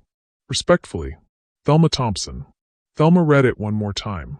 Then she scrolled to the top and clicked the small clock icon beside the send button. Schedule send. She selected the date, today, Saturday. She selected the time, 8:04 p.m. The dinner would start at 7 p.m. By 8:04, the slideshow would be finished. The room would be silent. Robert Chun would be sitting at her dining table, his understanding of his employee fundamentally altered. And then his phone would buzz with an email marked high importance containing documentation he couldn't ignore. Perfect timing. Thelma hovered her cursor over the final setting. Allow undo send, 30 seconds. The setting was enabled by default. It meant that even after scheduling the email, she'd have a 30-second window to cancel it if she changed her mind. Thelma thought about that. About mercy. About last chances. About the part of her that still remembered loving Julian, that still remembered trusting Betty, that might, at the last possible moment, flinch. She clicked the setting off. Allow undo send disabled. Once scheduled, the email would send. No takebacks. No second thoughts. No mercy that wasn't mercy at all, just prolonged suffering. Thelma clicked schedule send. A confirmation appeared. Email scheduled for Saturday, 8:04 p.m. She closed the laptop and sat in the quiet office, listening to Julian moving around upstairs, getting ready for his Saturday morning gym routine, which she knew from PI surveillance actually meant meeting Hannah for breakfast at their usual spot 2 towns over. Everything was locked. The slideshow, the backup system, the legal separation papers filed Thursday and waiting to be served Monday morning. The HR complaint scheduled to detonate mid-dinner. The evidence was gathered. The audience was assembled. The trap was set. Thelma had spent 2 weeks turning her home into a data center, her marriage into a case file, her silence into a weapon. Now all that remained was the execution. She stood and walked to the bedroom, where Julian was pulling on his gym clothes. Going to work out? She asked, her tone light. Yeah, probably do a long session today. Burn off some stress. He smiled at her in the mirror. Want to grab lunch when I get back? We could try that new place downtown. That sounds great. Thelma smiled back. I'll be here. Julian kissed her cheek and headed out, gym bag slung over his shoulder, whistling that same cheerful tune he always whistled when he thought the world was bending for him. Thelma waited until she heard his car pull out of the driveway. Then she walked downstairs to the dining room and stood beneath the wedding portrait, looking up at the younger version of herself smiling in that photo. I'm sorry, she whispered to that girl. I'm sorry I let them convince you that you were the problem. Then she turned away from the portrait and pulled out her phone. She opened her calendar and reviewed the final schedule. Today, 4 p.m., begin dinner preparation. Today, 6:45 p.m., guest arrivals begin. Today, 7 p.m., dinner starts. Today, 7:50 p.m., initiate presentation. Today, 8:04 p.m., HR email sends. Today, 8:30 p.m., legal separation papers arrive via courier, prearranged with Marcus Chen's office. Every detail planned. Every contingency covered. Every outcome anticipated. Thelma opened her notes app and looked at the 3 milestones she'd written 2 weeks ago. Milestone 1, capture, complete. Milestone 2, secure, complete. Milestone 3, reveal in progress. 24 hours from now, her marriage would be over. Julian's career would be compromised. Betty's social standing would be demolished. Hannah Robinson would be facing professional consequences. And Thelma Thompson would be standing in the wreckage, holding every receipt, owning every truth, finally free of the system designed to keep her grateful and blind. She closed her phone and went to the kitchen to start prepping dinner. The Last Supper required careful attention to detail. After all, everyone would remember this meal. Sunday morning arrived with pale sunlight and the illusion of normalcy. Julian made coffee while Thelma pretended to read the news on her tablet. They moved around each other in the kitchen with the practiced choreography of long marriage. He reached for mugs while she got the cream. She toasted bread while he scrambled eggs. To anyone watching through the window, they would have looked like the Hendersons' perfect neighbors, the couple Betty bragged about, the marriage everyone assumed was solid. But Thelma was counting hours. 28 until the dinner party. 28 until everything detonated. "What are your plans today?" Julian asked, sliding a plate of eggs across the counter to her. "Errands. Grocery shopping for yesterday's dinner party." Thelma kept her tone light. "You. Thought I'd catch up on some work stuff. Maybe watch the game later." He sipped his coffee, completely at ease. Low-key Sunday. Low-key. As if the past 2 weeks hadn't been Thelma systematically documenting his betrayal while he relaxed on their couch. "Sounds good," she said, and took a bite of eggs she couldn't taste. After breakfast, while Julian settled into his home office for his work stuff, Thelma drove to the bank. Not her usual branch. She'd learned to avoid patterns, avoid witnesses who might mention her activities to Julian in casual conversation. This was a branch 40 minutes away, in a neighborhood where no one knew her face. She had an appointment with a property specialist named David Okoye, a soft-spoken man in his 50s who reviewed her tenants' in common filing draft with careful attention. "This is very thorough, Miss Thompson." He looked up from the documents Marcus Chen had prepared. "You understand that filing this conversion will create a legal record that your husband will eventually become aware of?" "I understand. The goal isn't secrecy, it's protection."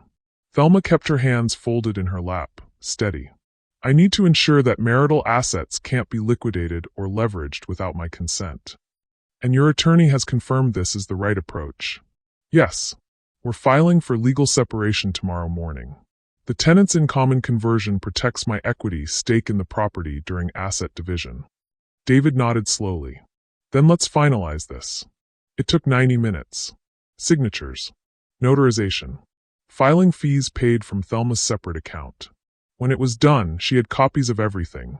The original filing, the recorded deed conversion, the official documentation showing that as of today, she and Julian owned the house as tenants in common rather than joint tenants.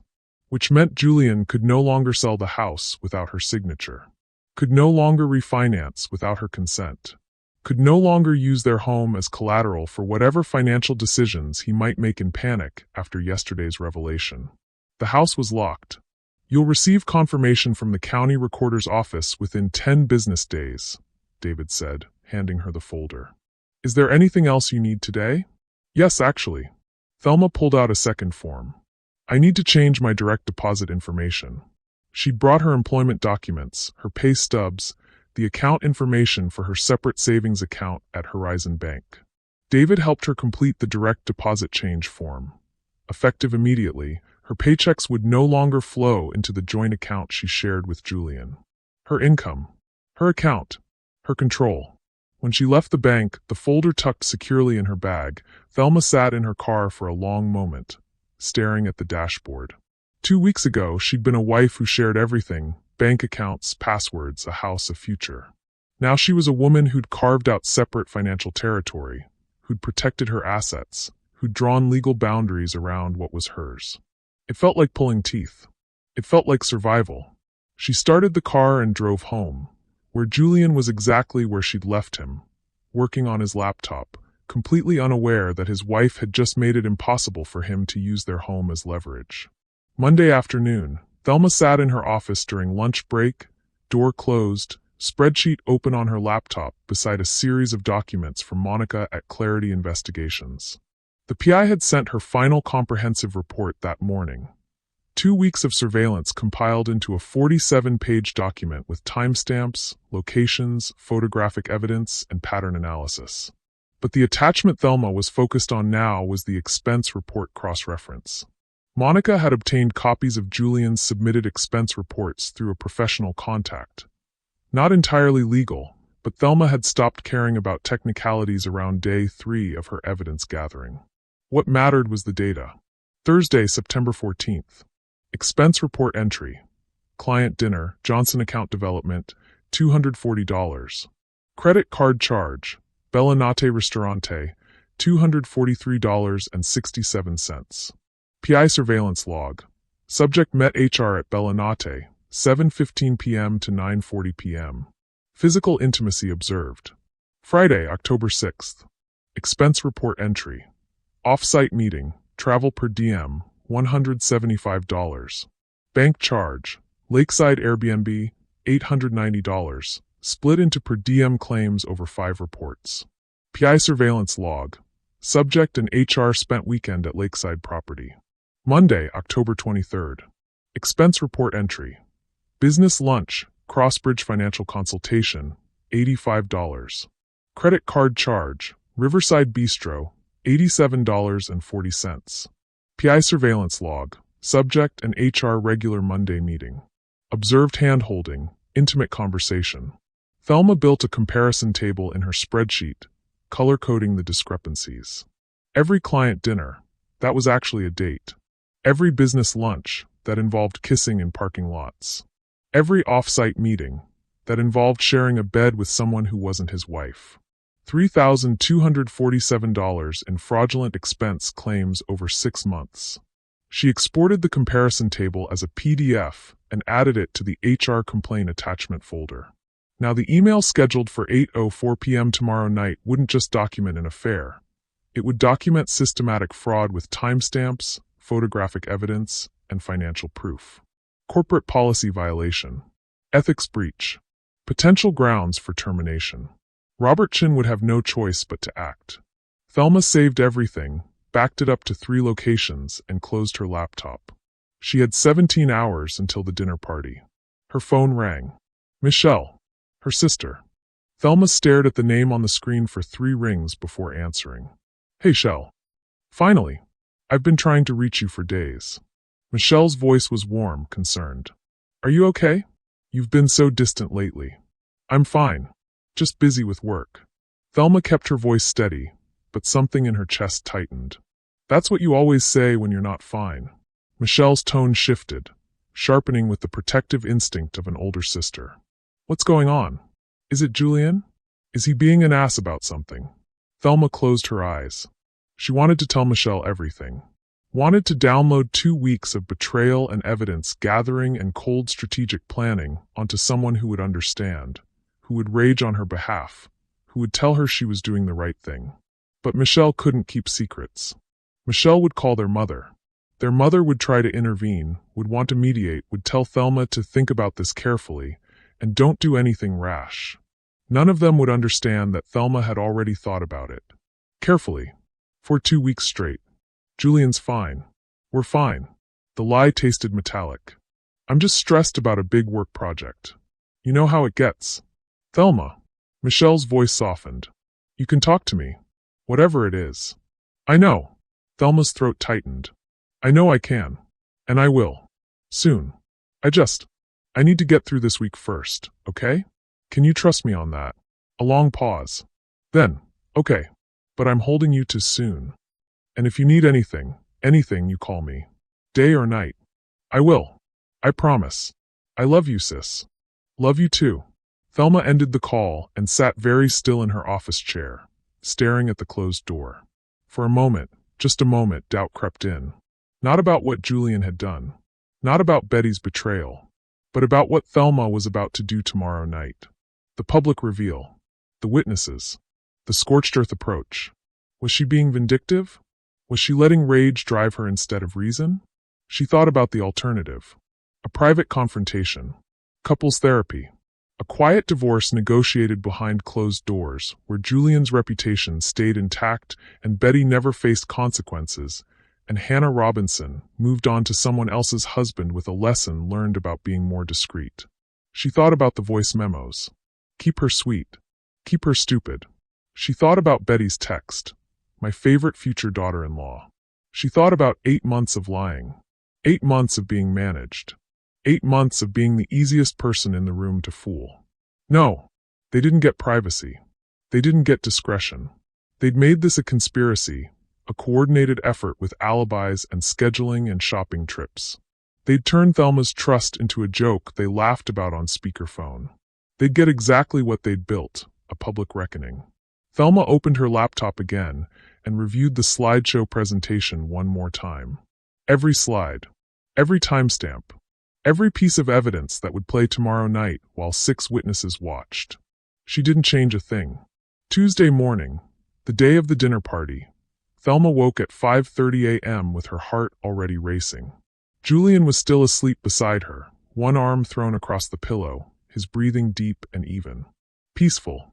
He looked younger when he slept, less guarded, almost like the man she'd married 5 years ago. Almost. Thelma slipped out of bed and went downstairs to make coffee. Her hands were steadier than she expected. She'd been running on adrenaline and strategic focus for so long that nervous energy had calcified into something harder. Determination. Resolve. Today was the day. At 7:30 a.m., her phone buzzed with a text. Betty. Betty, I'm so excited for tonight. I'm bringing those beautiful table runners I told you about, and I picked up flowers this morning. This is going to be such a special evening. Thank you for being such a wonderful daughter-in-law. See you at 6:45. 2 hearts. Thelma read the message 3 times. Thank you for being such a wonderful daughter-in-law. The words should have been touching. They should have meant something. Instead, they felt like the final insult, Betty's last performance before the curtain fell. Thelma started to type a response, something gracious and warm, when another text came through. Also from Betty.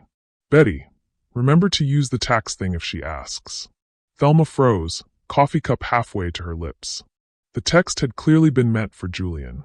Some last-minute coaching, some final piece of the alibi infrastructure Betty had built to keep Thelma in the dark. If she asks. If Thelma asks about what? The weekend getaways? The expense reports? The Friday night client dinners? 3 seconds later, another text. Betty, oops, wrong chat. See no evil monkey, ignore that sweetie. Then immediately. Betty, that was meant for my accountant. Tax season prep, you know how it is. See you tonight. Red heart. Thelma set down her coffee cup and stared at her phone. Betty wasn't just a co-conspirator. She was actively coaching Julian even now, hours before they'd all sit down to dinner together. Still coordinating. Still managing. Still treating Thelma like a problem to be handled rather than a person to be respected. Wrong chat. The casual cruelty of it. The assumption that Thelma would believe any excuse, no matter how flimsy. The confidence that came from 2 weeks. No, 8 months. No, probably years of successfully manipulating her. Thelma's hands weren't shaking. Her breathing was steady. She felt cold and clear and absolutely certain. She typed back a single emoji, red heart. Sent it. Then she opened her encrypted notes app and added a new entry. Day of reveal, 7:47 a.m. Betty accidentally texts coordination message meant for Julian. Remember to use the tax thing if she asks. Caught herself. Claimed it was for accountant. Still actively managing narrative hours before dinner. She took screenshots of all 3 texts, the accidental one, the retraction, Thelma's heart emoji response, and added them to her evidence folder. 93 pieces of evidence now. 11 hours until Betty walked into the dining room expecting celebration and walked out facing destruction. Thelma finished her coffee, went upstairs to wake Julian with a smile and a kiss, and started preparing for the most important dinner party of her life. The storm was coming, and she'd built it herself, brick by brick, screenshot by screenshot, with the patience of someone who'd finally learned that silence wasn't weakness. It was strategy. The dining room table had never looked more beautiful. Thelma stood in the doorway at 5:30 p.m., surveying her work with the critical eye of someone staging a crime scene. Because that's what this was really, not a dinner party, but a carefully orchestrated reveal with witnesses positioned exactly where they needed to be. The table was set for 8. White linen tablecloth, the good one she'd bought 3 years ago for their anniversary dinner. Betty's borrowed table runners in cream and gold running down the center. Place settings arranged with geometric precision. Charger plates, dinner plates, salad plates, the wedding china that had been a gift from Julian's aunt. Crystal wine glasses catching the late afternoon light. Silverware aligned perfectly, the way Betty had taught her during their first Thanksgiving together.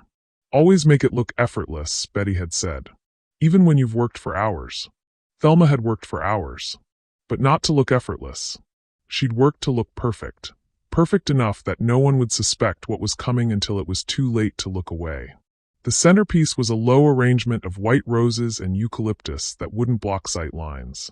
Betty had dropped it off that afternoon with a kiss on Thelma's cheek and a comment about how talented you are at making everything lovely.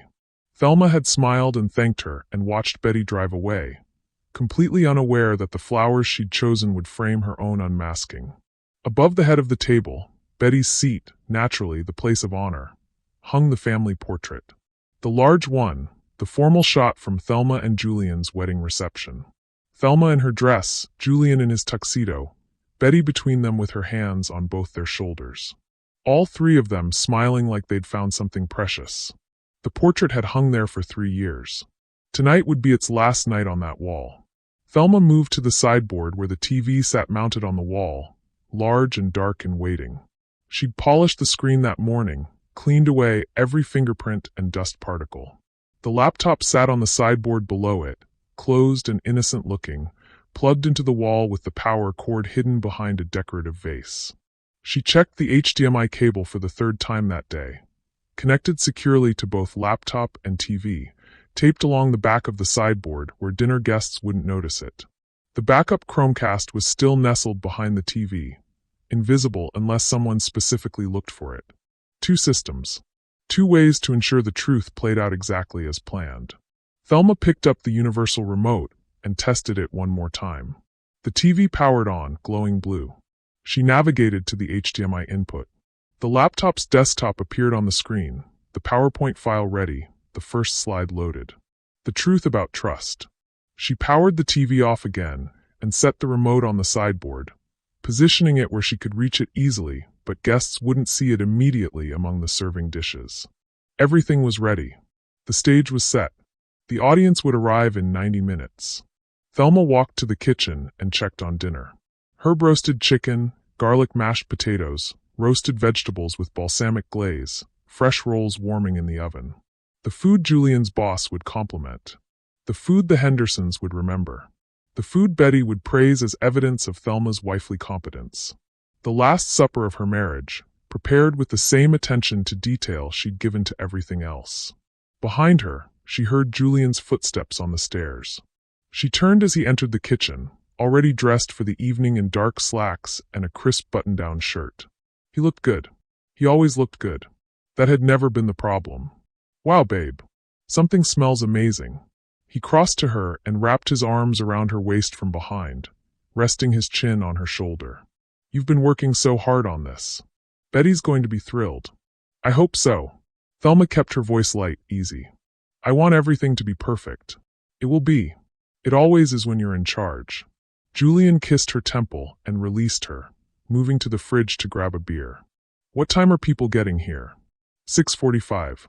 Betty wanted to arrive a little early to help with last-minute things. Of course she did. Julian laughed, affectionate and oblivious. Mom loves being involved.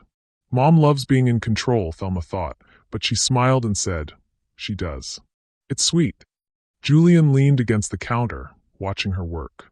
Hey, I know I've been busy lately, with work stuff and everything, but I just want you to know, I see how much effort you put into things like this. Into us. You're amazing, Thelma. I'm lucky to have you. The words landed like stones in still water. Thelma's hands stilled on the dish towel she was holding. He meant it. That was the worst part. In this moment, standing in their kitchen before the dinner party, Julian actually believed what he was saying. He'd compartmentalized so completely that he could spend his lunch hours with Hannah, his weekends at the Airbnb, his evenings texting someone else, and still genuinely feel grateful to his wife for making his life comfortable. That was the real betrayal. Not that he'd lied, but that he'd convinced himself he was still a good husband. "Thank you," Thelma said quietly. "That means a lot." Julian finished his beer and headed back upstairs to finish getting ready, still whistling that cheerful tune. Thelma stood alone in the kitchen, surrounded by the dinner she'd prepared and the performance she was about to give, and breathed slowly through the tightness in her chest. 2 hours. 2 hours until everything changed. Betty arrived at 6:43 p.m. in a cloud of perfume and enthusiasm, carrying a decorative box that held extra napkins she'd picked up, just in case. "Sweetheart." She pulled Thelma into a hug, all warmth and maternal affection. "Everything looks absolutely stunning. I knew you'd make this perfect. Thank you for bringing the table runners. They really pull everything together."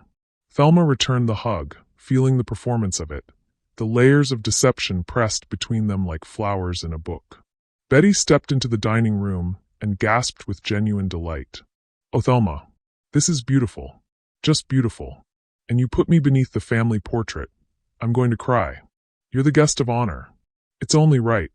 Thelma watched Betty circle the table, examining the place settings, adjusting a fork here, a napkin there, unable to resist the small corrections that asserted her authority even in someone else's home. Julian appeared and greeted his mother with a kiss on the cheek. "Hey, Mom. Looking good." "Oh, stop." Betty beamed at him, then at Thelma. "You too. My beautiful family. I'm so blessed." Thelma smiled and excused herself to check on the food, leaving mother and son alone in the dining room. As she walked to the kitchen, she heard Betty's voice, low and approving. "She really outdid herself, didn't she?" "She always does," Julian replied. Through the kitchen doorway, Thelma watched them together, Betty adjusting Julian's collar, Julian laughing at something she said, both of them comfortable and confident in their shared narrative. The mother who protected her son from consequences. The son who'd learned that charm could substitute for character. They had no idea they were standing at ground zero.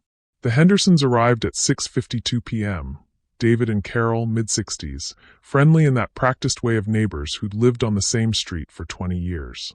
Carol brought a bottle of wine and admired the table setting while David shook Julian's hand and commented on the beautiful evening. "You two always throw such lovely gatherings," Carol said, touching Thelma's arm with genuine warmth. "And Betty, how was your retreat?" Betty launched into a detailed description of her quilting weekend. All fabricated, Thelma knew, because Betty had actually spent that weekend having lunch with Hannah and helping Julian maintain his alibis. But Carol listened with interest, and David nodded politely, and no one questioned the narrative because why would they? Betty Thompson was a pillar of the community. Julian was the charming neighbor who always helped carry groceries. Thelma was the sweet wife who baked cookies and remembered birthdays. They were exactly who they appeared to be. Until they weren't. Robert Chin and his wife Patricia arrived at 6:58 p.m., punctual, professional, polished. Robert was in his 50s, graying at the temples, with the bearing of someone who'd spent 30 years managing sales teams. Patricia was warm and elegant, dressed in a navy dress that probably cost more than Thelma's monthly grocery budget. "Julian." Robert's handshake was firm. "Good to see you outside the office. And you must be Thelma. Julian talks about you all the time. All good things, I hope." Thelma smiled and shook his hand, thinking about the HR complaint scheduled to arrive in his inbox in exactly 90 minutes. "Always," Robert assured her. Sarah Mitchell arrived last, at 7:04 p.m., apologizing for running late. Something about traffic on the interstate. She was younger than Thelma expected, late 20s maybe, dressed professionally but comfortably in slacks and a silk blouse. Pretty in an understated way. "Thank you so much for including me," Sarah said as Thelma took her coat. "Betty speaks so highly of your family. We're so glad you could make it." Thelma guided her into the dining room where Betty immediately swept in to make introductions, performing her role as the social connector, the woman who knew everyone and brought people together. 8 people now gathered in the dining room, holding drinks, exchanging pleasantries, settling into the comfortable rhythm of a dinner party hosted by people who seemed to have everything together. Thelma moved among them like a ghost, refilling wine glasses, offering appetizers, watching Julian bask in the attention. He was in his element here, charming Robert with work anecdotes, making Carol laugh, complimenting Patricia's dress. The perfect son, the valued employee, the beloved husband. Everyone loved Julian Thompson. For now. Thelma's eyes kept drifting to small details no one else noticed. The TV mounted on the wall, dark and waiting. The laptop on the sideboard, closed but powered on. The remote positioned within her reach. The backup Chromecast behind the TV, invisible insurance. Betty caught her looking at the sideboard and misread her expression completely. The table is gorgeous, sweetheart. You should be proud. Thank you, Thelma murmured. Betty squeezed her hand. You make this family beautiful. Thelma squeezed back and thought about the audio file that would play in approximately 60 minutes. Betty's voice, unmistakable and cruel. Keep your wife sweet and in the dark. At 7:12 p.m., Thelma called everyone to the table. They settled into their seats exactly as planned. Betty at the head of the table beneath the wedding portrait, her face glowing with satisfaction. Julian to her right, Robert Chin to her left. Patricia beside Robert, the Hendersons across from them. Sarah Mitchell near the foot of the table, where she'd have a clear view of the TV. And Thelma at the opposite end from Betty, positioned between the dining table and the sideboard. Within reach of the remote. Within reach of her phone for the Chromecast backup. Within reach of the exit when this was all over. Let me just say, Betty raised her wine glass, how grateful I am to be here with all of you. Family and friends gathered together. This is what life is about. To Thelma, our wonderful hostess, and to Julian, my beautiful son. Thank you for this perfect evening. Everyone raised their glasses. Cheers. Thelma lifted her glass and sipped the wine that tasted like metal and finality. The dinner proceeded exactly as it should. The food was praised. Conversation flowed. Julian told a story about a difficult client that made Robert laugh. Carol asked Betty about her quilting patterns. Patricia complimented the mashed potatoes. Normal. Pleasant. Exactly what everyone expected. Thelma served and cleared plates, smiled at the right moments, laughed at Julian's jokes. The performance of her life, playing the role of gracious hostess while her heart counted down minutes like a bomb timer. 7:35 p.m. 15 minutes until dessert. 7:42 p.m. 8 minutes. At 7:48 p.m., Thelma stood and began clearing the dinner plates. I'll bring out dessert in just a moment, she said. Everyone stay seated. She carried the plates to the kitchen, set them in the sink, and stood there for 5 seconds with her hands gripping the counter edge. This was it. The moment she'd been building toward for 2 weeks. The point of no return. Her hands were steady. Her breathing was controlled. She felt cold and clear and absolutely certain. Thelma walked to the hall table where they kept their keys in a ceramic bowl. The one Julian's aunt had made, painted with little flowers. She found Julian's keyring among the collection. 3 keys, house office car. She slipped the house key off the ring with fingers that didn't shake. Then she placed the modified keyring on the sideboard in clear view. 2 keys where there used to be 3. She pocketed the house key and returned to the dining room carrying a tray of coffee cups. Coffee while I get dessert ready? She smiled at her guests. Lovely, Patricia said. Perfect, Carol agreed. Thelma served coffee and returned to the kitchen. She could hear the conversation continuing in the dining room. Betty telling some story, Julian's laughter, the comfortable sounds of people who had no idea what was coming. She picked up the dessert, a beautiful tart she'd made that morning, berries arranged in perfect circles, completely wasted on this moment but necessary for the performance. At 7:51 p.m., Thelma carried the dessert to the dining room and set it on the table. This looks incredible, Robert said. Thelma, you've outdone yourself, Betty added, reaching over to pat her hand. Thelma smiled. Thank you. But before dessert, I actually put together a little presentation. Just some family photos and memories to celebrate having Betty home. I hope you don't mind. Oh, sweetheart. Betty pressed her hand to her chest. How thoughtful. A toast first, Thelma said, picking up her wine glass. Everyone raised theirs in response. She looked around the table. At Betty, glowing beneath the wedding portrait. At Julian, relaxed and unsuspecting. At the Hendersons, at Robert Chun, at Patricia, at Sarah Mitchell. All of them watching her with warm expectation. Witnesses. All of them. To truth, Thelma said quietly. And to the people who see it clearly. To truth, they echoed, glasses raised. Thelma set down her wine glass and picked up the remote. The TV powered on with a soft chime. And everything changed. The TV screen glowed blue in the dim dining room. Thelma held the remote steady, her thumb resting on the play button. Around the table, 6 faces turned toward the screen with polite interest. The kind of mild attention people gave to family slideshows and vacation photos. Betty was smiling, her hands clasped together in anticipation. Julian looked relaxed, perhaps even proud that his wife had put together something special for his mother. Carol Henderson leaned toward David and whispered, "This is sweet." It was 7:52 p.m. Thelma pressed play. The screen went black. Then white text appeared, stark and simple against the darkness. The truth about trust. The pleasant dinner conversation died instantly. The air in the room changed, a shift so subtle that most people didn't consciously register it, but everyone felt it. Something in those 5 words warned that this wasn't going to be the presentation they expected. Betty's smile flickered. "Thelma, sweetheart, what?" But the next slide was already loading. A phone screen appeared on the TV. A contact name clearly visible, Betty Thompson, Mom. And then Betty's voice filled the dining room, crystal clear through the TV's speakers. Unmistakable. Undeniable.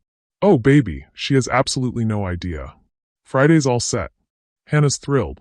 Betty's face drained of color. Her hand flew to her mouth. The audio continued. "You just keep your wife sweet and in the dark, and I'll handle the logistics. She trusts me completely. It's almost too easy." Julian's chair scraped against the floor. "Thelma, what the hell? Please don't interrupt." Thelma's voice was calm, surgical. "The presentation is timed. It will play completely." She didn't look at him. She kept her eyes on the screen, one hand resting on the remote, the other near her phone on the sideboard. Ready for the Chromecast backup if needed. But she wouldn't need it. The slideshow was already advancing. Slide 3, Pattern Mondays. A map appeared showing 2 locations connected by a red line. Meridian Sales Group. Riverside Bistro. Beneath the map, 3 photographs arranged in a grid. The first photo showed Julian and a woman with dark hair seated at an outdoor table. Their hands were touching across the white tablecloth. The timestamp in the corner read, Monday, 1:07 p.m. The second photo, the same 2 people standing close together. The woman's hand rested on Julian's chest. His arm was around her waist. The body language wasn't professional. It wasn't friendly. It was intimate. The third photo, Julian kissing the woman in a parking lot. Her fingers in his hair. His hand cupping her face. For seconds of contact that looked like coming home. Text overlay appeared. Every Monday, 1 p.m. 8 months of working lunches. Carol Henderson gasped. David's hand found hers across the table. Sarah Mitchell was staring at the screen, her face pale. She'd recognized the woman in the photos. Of course she had, she worked with her every day. Jesus Christ, Robertson breathed. Julian stood up so fast his chair tipped backward. Thelma, turn this off. Turn this off right now. Sit down, Julian. Thelma's voice was ice. Everyone's going to see this. That was the point. Betty had both hands pressed to her mouth now, her eyes wide with horror. Not horror at what her son had done. Horror at being caught. At being exposed. At losing control of the narrative. Slide 4, Pattern Thursdays. Bank statement excerpts appeared. Highlighted in red. Recurring charges to the Madison Apartments parking garage. $25 each. Every Thursday evening for 6 months. A surveillance photo. Julian's car in a parking garage, timestamped 7:43 p.m. on a Thursday. Text overlay, every Thursday. Gym night. Thelma, Julian's voice cracked. You don't understand. I understand perfectly. Thelma still didn't look at him. She kept her eyes on the screen, watching the truth unfold in high definition for everyone to see. Patricia Chen's hand was on her husband's arm. Robert's expression had shifted from confusion to something harder. Something professional. He was Julian's boss, and he was watching documented patterns of deception play out on a screen at a dinner party. This wasn't just personal anymore. Slide 5, Pattern Monthly. The screen filled with an Airbnb listing. Lakeside property. Romantic 2-bedroom unit with views and a king bed. 5-star reviews praising its perfect getaway atmosphere. Bank statements appeared beside it. 2 charges of $890 each. First weekend of the month. September. October. Then the photos. Julian arriving at the Airbnb, overnight bag in hand, bottle of wine under his arm. Timestamp, Friday 6:15 p.m. The dark-haired woman arriving 40 minutes later in a silver Lexus. Weekend bag. Shopping bags from Nordstrom. Timestamp, Friday 6:41 p.m.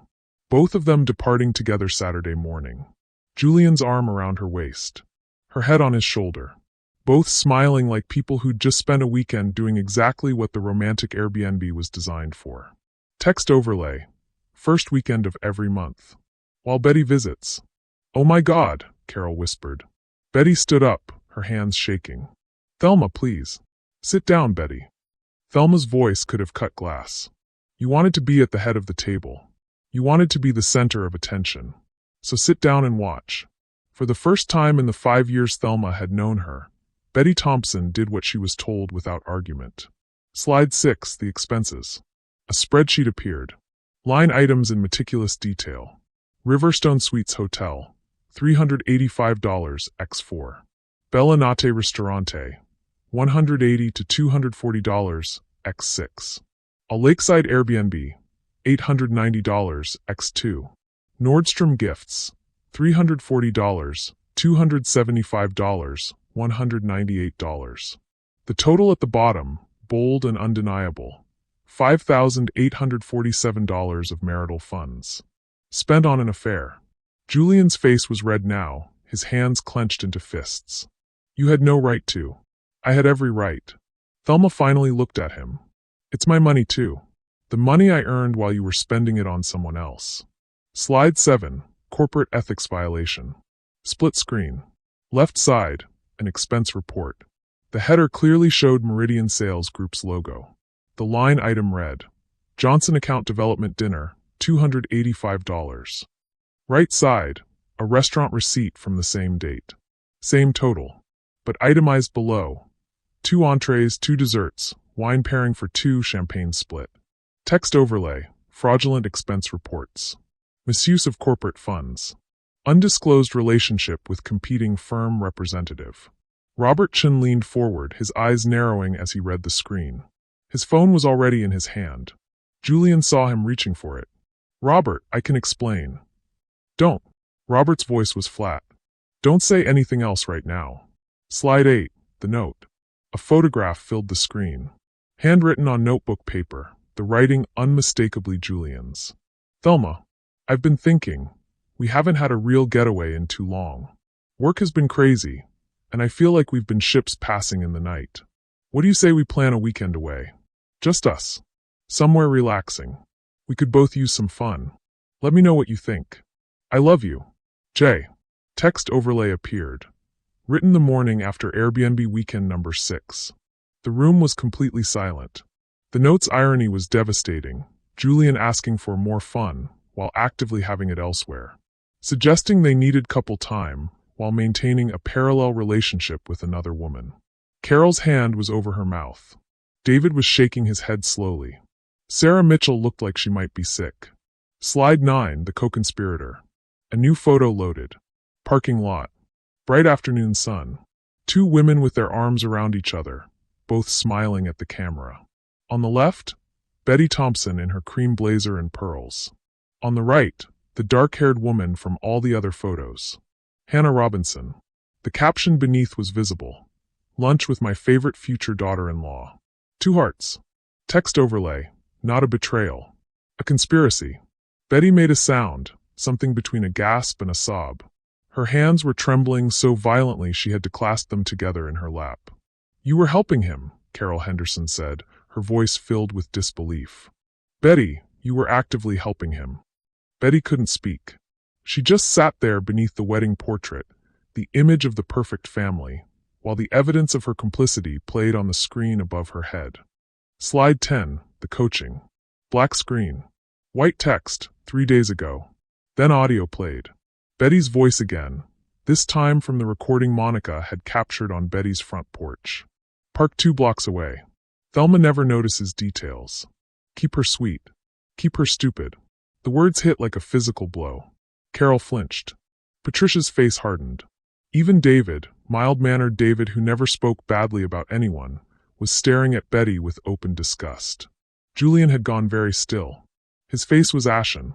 Betty was crying now, tears running down her carefully made-up face, ruining the mascara she'd applied so carefully for this dinner party she'd thought was a celebration.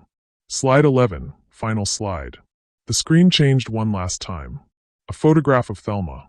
Mirror selfie taken that morning. Yellow dress. Brown crossbody bag on her shoulder. Her expression calm, direct, resolved. One line of text below, I noticed. The slideshow ended. The screen went dark. For 5 seconds, no one moved. No one spoke. The silence was suffocating. Then, simultaneously, 3 phones buzzed. Robertson looked at his. His expression changed. He tapped the screen, opened an email, began reading. Patricia leaned over to see. Her eyes widened. Julian's phone was buzzing too. He pulled it out with shaking hands, looked at the screen, and went even paler. The email. The one Thelma had scheduled for 8:04 p.m. It had arrived exactly on time. Subject, documentation. Policy concerns and undisclosed relationship. Robert was scrolling through attachments now. 23 PDF files. Bank statements. Receipts. Expense reports. The comparison table showing fraudulent charges. Surveillance photos. The company's own conflict of interest policy with relevant sections highlighted. Jesus, Robert breathed. He looked up at Julian. Then at Thelma. How long has this been going on? 8 months, Thelma said quietly. The documentation is comprehensive. Robert set his phone down very carefully. Julian, I think you need to leave this dinner. And on Monday morning, you need to come to my office with a lawyer. Robert, please, Julian started. Now. Robert's voice was steel. Julian looked around the table wildly. At his mother, who was still crying. At the Hendersons, who wouldn't meet his eyes. At Sarah Mitchell, who was staring at her plate. At Thelma, who looked back at him with an expression he'd never seen before. Not anger. Not hurt. Just cold, absolute clarity. Thelma, we need to talk. Privately. Julian's voice was desperate now. No, we don't. Thelma reached into her pocket and pulled out a single key. She set it on the table in front of him. This is your house key. The one I removed from your keyring 20 minutes ago. Your car key and office key are on the sideboard. You're welcome to take those with you when you leave. What? Julian's voice cracked. What are you talking about? I'm talking about the fact that you no longer live here. Thelma's voice was steady. Factual. Legal separation papers were filed Thursday morning. You'll be served officially on Monday, but I'm telling you now, you need to find somewhere else to stay. The house title has been converted to tenants in common. You cannot sell it, refinance it, or leverage it without my signature, which you will never get. Betty finally found her voice.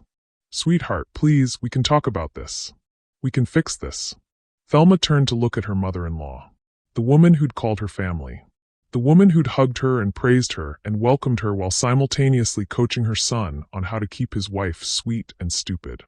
Fix this. Thelma's voice was soft, dangerous. Betty, you called me stupid.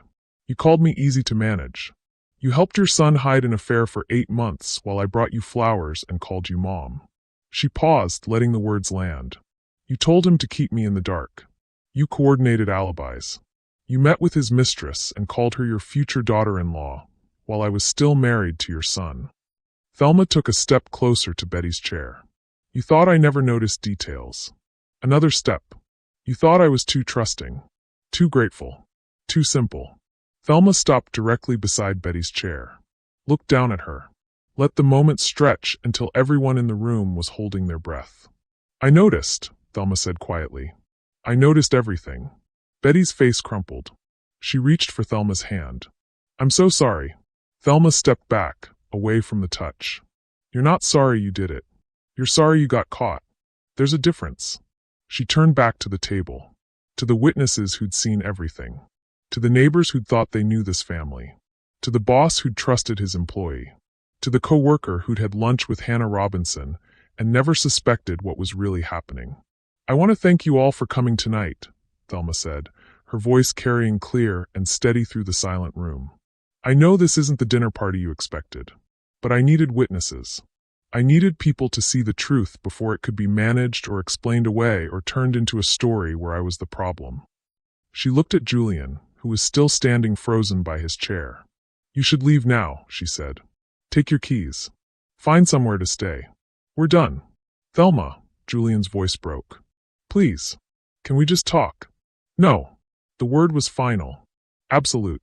There's nothing left to say that wasn't said in those photos. In those receipts. In your mother's voice telling you to keep me stupid. Julian looked around the table one more time. At Robert, who wouldn't meet his eyes. At Patricia, whose expression was cold. At the Hendersons, who were both staring at their plates. At Sarah Mitchell, who was quietly crying. No one was going to defend him. No one was going to say this was a misunderstanding. He picked up his keyring from the sideboard. 2 keys where there used to be 3. And he walked out of the dining room, through the entryway, out the front door that Thelma had oiled so carefully, that had opened silent and smooth on the day she'd come home early and heard her marriage ending on speakerphone. The door closed behind him.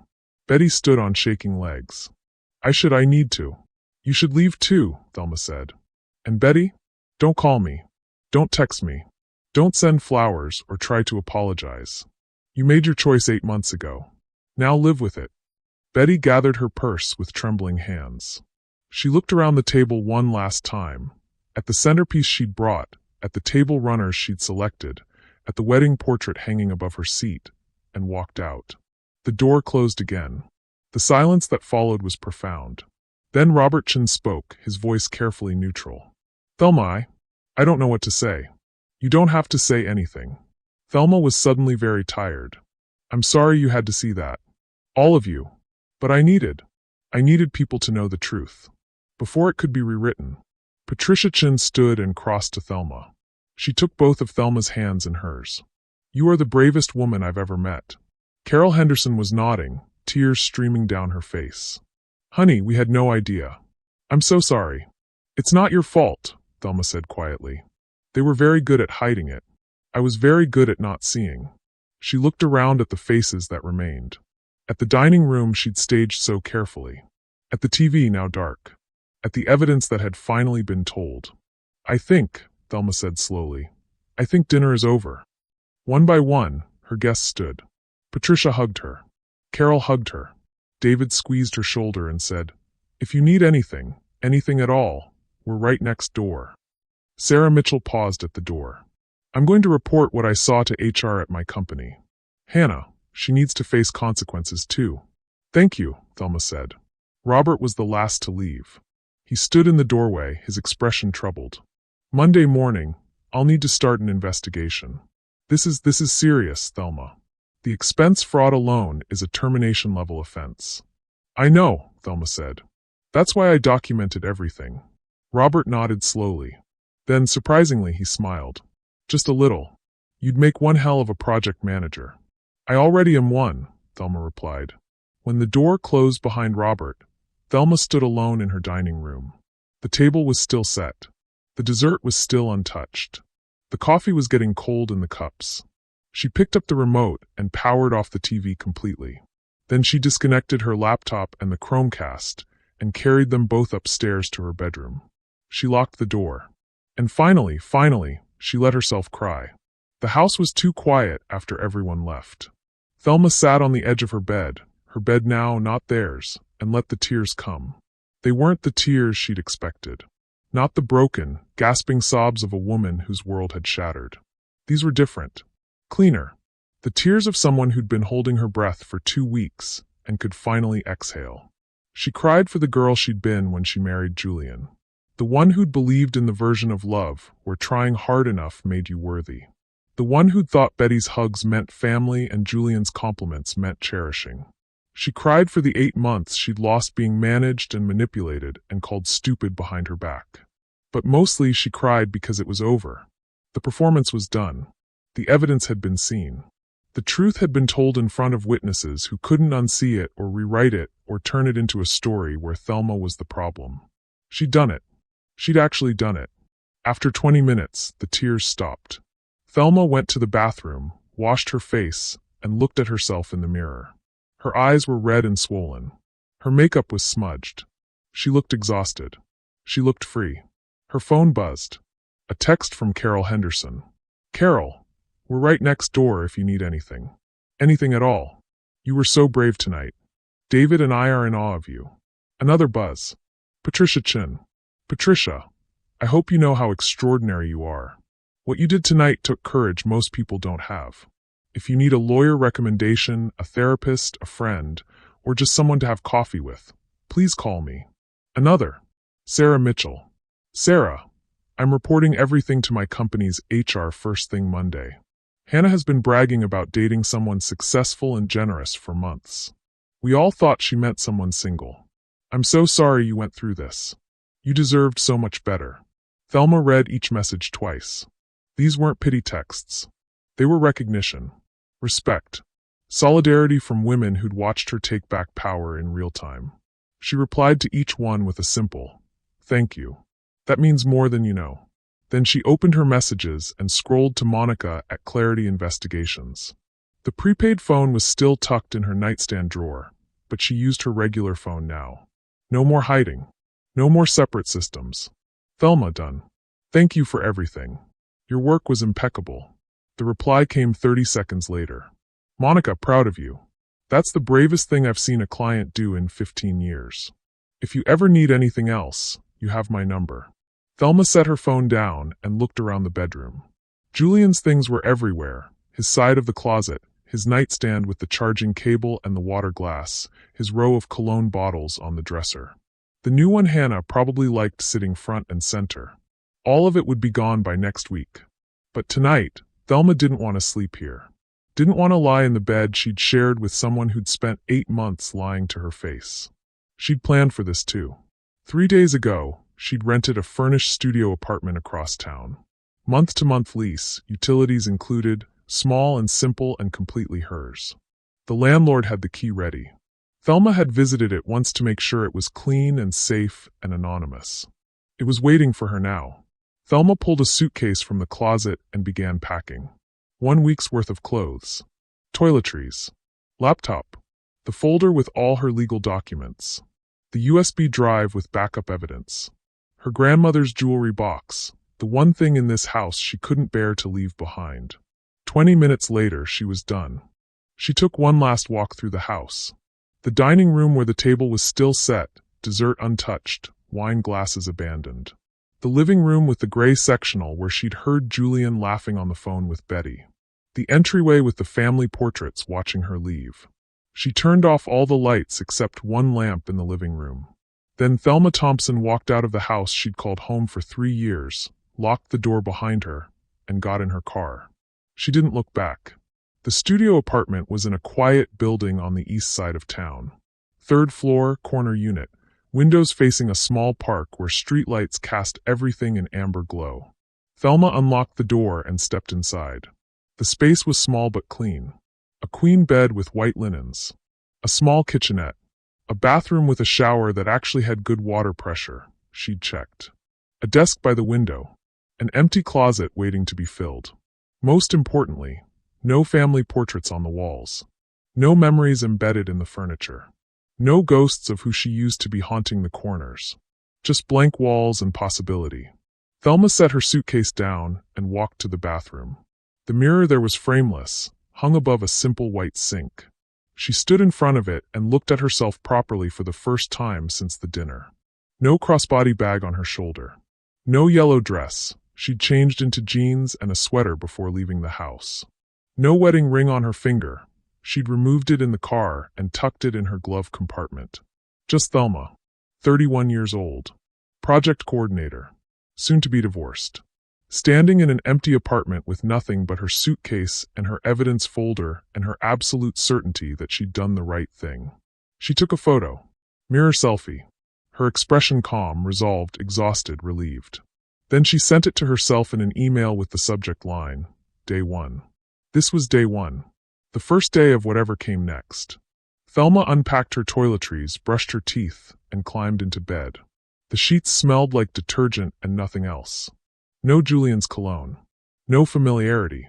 Just clean cotton and silence. She fell asleep before she even turned off the light. Monday morning arrived with pale sunshine and a text message from Marcus Chun, her attorney. Marcus. Separation papers were served to Julian Thompson at his workplace at 9:47 a.m. He signed receipt. You're officially separated as of today. The property conversion is recorded. Your assets are protected. Call me if you need anything. Thelma read the message while drinking coffee in her new kitchenette. The coffee tasted better than it had any right to, possibly because she'd made it in a space where no one had lied to her. Her phone rang. Unknown number. She answered cautiously. Ms. Thompson? This is Diane Foster from Meridian Sales Group's Human Resources Department. Thelma set down her coffee. Yes, I wanted to let you know that we received your complaint Saturday evening. Mr. Chun and I have reviewed the documentation you provided. We'll be conducting a formal investigation starting today, and Mr. Julian Thompson has been placed on administrative leave pending the outcome. I understand. I also wanted to thank you for bringing this to our attention. The evidence you provided was exceptionally thorough.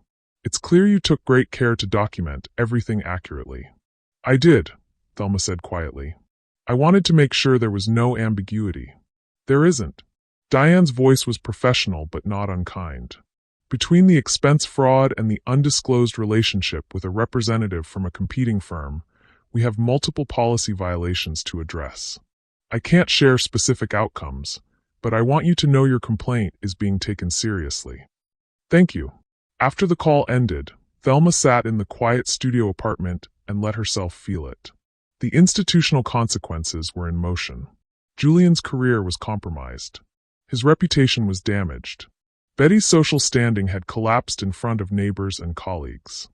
Hannah Robinson would face questions from her own company about why she'd been dating someone who was both married and professionally connected to a competing account. The conspiracy had detonated in every direction, and Thelma had built the bomb herself. Tuesday afternoon, Thelma returned to work for the first time since the dinner party. Linda looked up from her desk as Thelma passed. Hey, how are you feeling? Better? Thelma had called in sick Monday, claiming the migraine had returned. It wasn't entirely a lie. She'd spent Sunday night crying and Monday morning processing the legal updates. She'd needed one more day before facing the world. Much better, thanks. Thelma smiled and continued to her office. The work felt normal. Comforting, even. Brookstone project timelines. Status updates. Milestone tracking. The familiar rhythm of tasks she was good at, problems she could solve, outcomes she could control. At lunch, she ate at her desk and opened her personal laptop. The evidence folder was still there, backed up in 3 locations. 93 pieces of documentation that told the complete story of Julian's betrayal and Betty's complicity. She would probably never open it again. But it existed, permanent and undeniable. Her phone buzzed. A text from an unknown number. Unknown, this is Betty. Please. We need to talk. I made a terrible mistake. I'm so sorry. Can we please just talk? Thelma stared at the message for a long moment. She thought about responding. Thought about listing every hurt, every manipulation, every time Betty had smiled to her face while coaching Julian to keep her stupid. Thought about explaining exactly why they would never speak again. But Betty didn't deserve her words. Didn't deserve her time. Didn't deserve anything except silence. Thelma blocked the number. Then she deleted the message and returned to her work. Wednesday evening, Thelma got another call. This time it was Sarah Mitchell. Hi, Thelma. I hope it's okay that I'm calling. Of course. How are you? I'm okay. I wanted you to know. I filed that HR report Monday morning. Hannah was called into a meeting yesterday. I don't know everything that was said, but she cleared out her desk this morning. They told her it was best if she resigned rather than face termination. Thelma closed her eyes. Thank you for telling me. There's something else. Sarah paused. Hannah tried to spin a story. Said she didn't know Julian was married, that he'd told her he was separated. But the photos from the dinner party, they're everywhere. The Hendersons told their friends. Patricia Chin apparently told people at their country club. The truth got out before Hannah could control it. The truth got out. That had been the goal. Not revenge, though there was satisfaction in consequences. Not punishment, though they'd earned what they got. The goal had been truth. Witnessed, documented, undeniable truth. I appreciate you letting me know, Thelma said quietly. You did the right thing, Sarah said. What you did Saturday night, standing up in front of everyone and just showing the truth without apologizing for it, that took guts. I hope you know that. After they hung up, Thelma sat in her studio apartment and looked out the window at the park below. A mother pushing a stroller. A couple walking a dog. A teenager on a skateboard. Normal life continuing. She was part of that normal life now. Not the woman hiding evidence and performing happiness. Not the project manager of her own marriage's demise. Just Thelma. Starting over. 2 weeks after the dinner party, Thelma stood in her studio apartment and looked around at what she'd built. The closet held her clothes, just hers, no one else's. The kitchenette held food she'd chosen. The desk by the window held her laptop and a small plant she'd bought at the farmer's market. The walls were still mostly bare, but she'd hung one thing, a framed print of a quote she'd found online. The truth will set you free, but first it will make you miserable. She'd been miserable. For 2 weeks of evidence gathering, she'd been methodical and cold and strategic and absolutely miserable. But now, standing in her small apartment with no family portraits and no ghosts and no lies hiding in the corners, she felt something else. Peace. Her phone buzzed. Marcus Chin. Marcus, divorce papers ready to file whenever you are.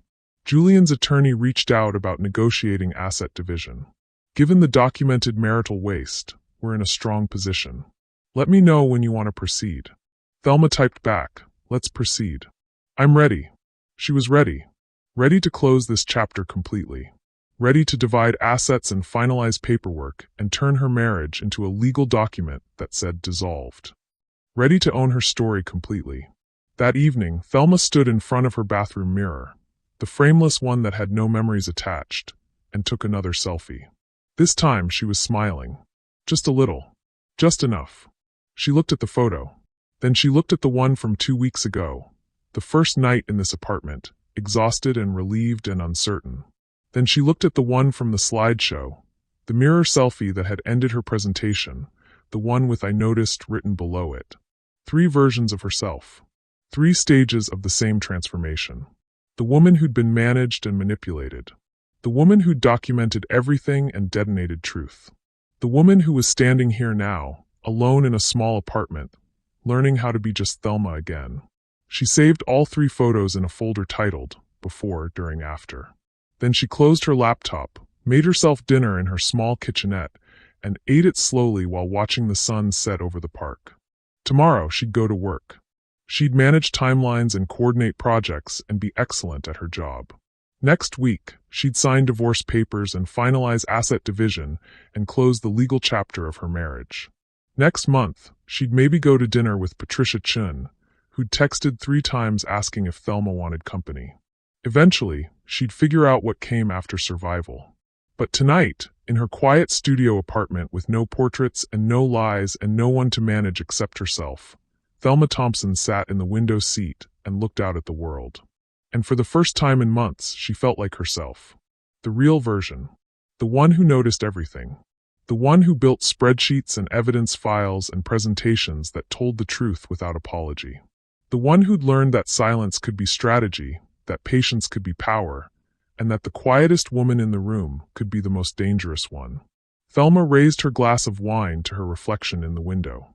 To noticing, she said quietly. And she smiled.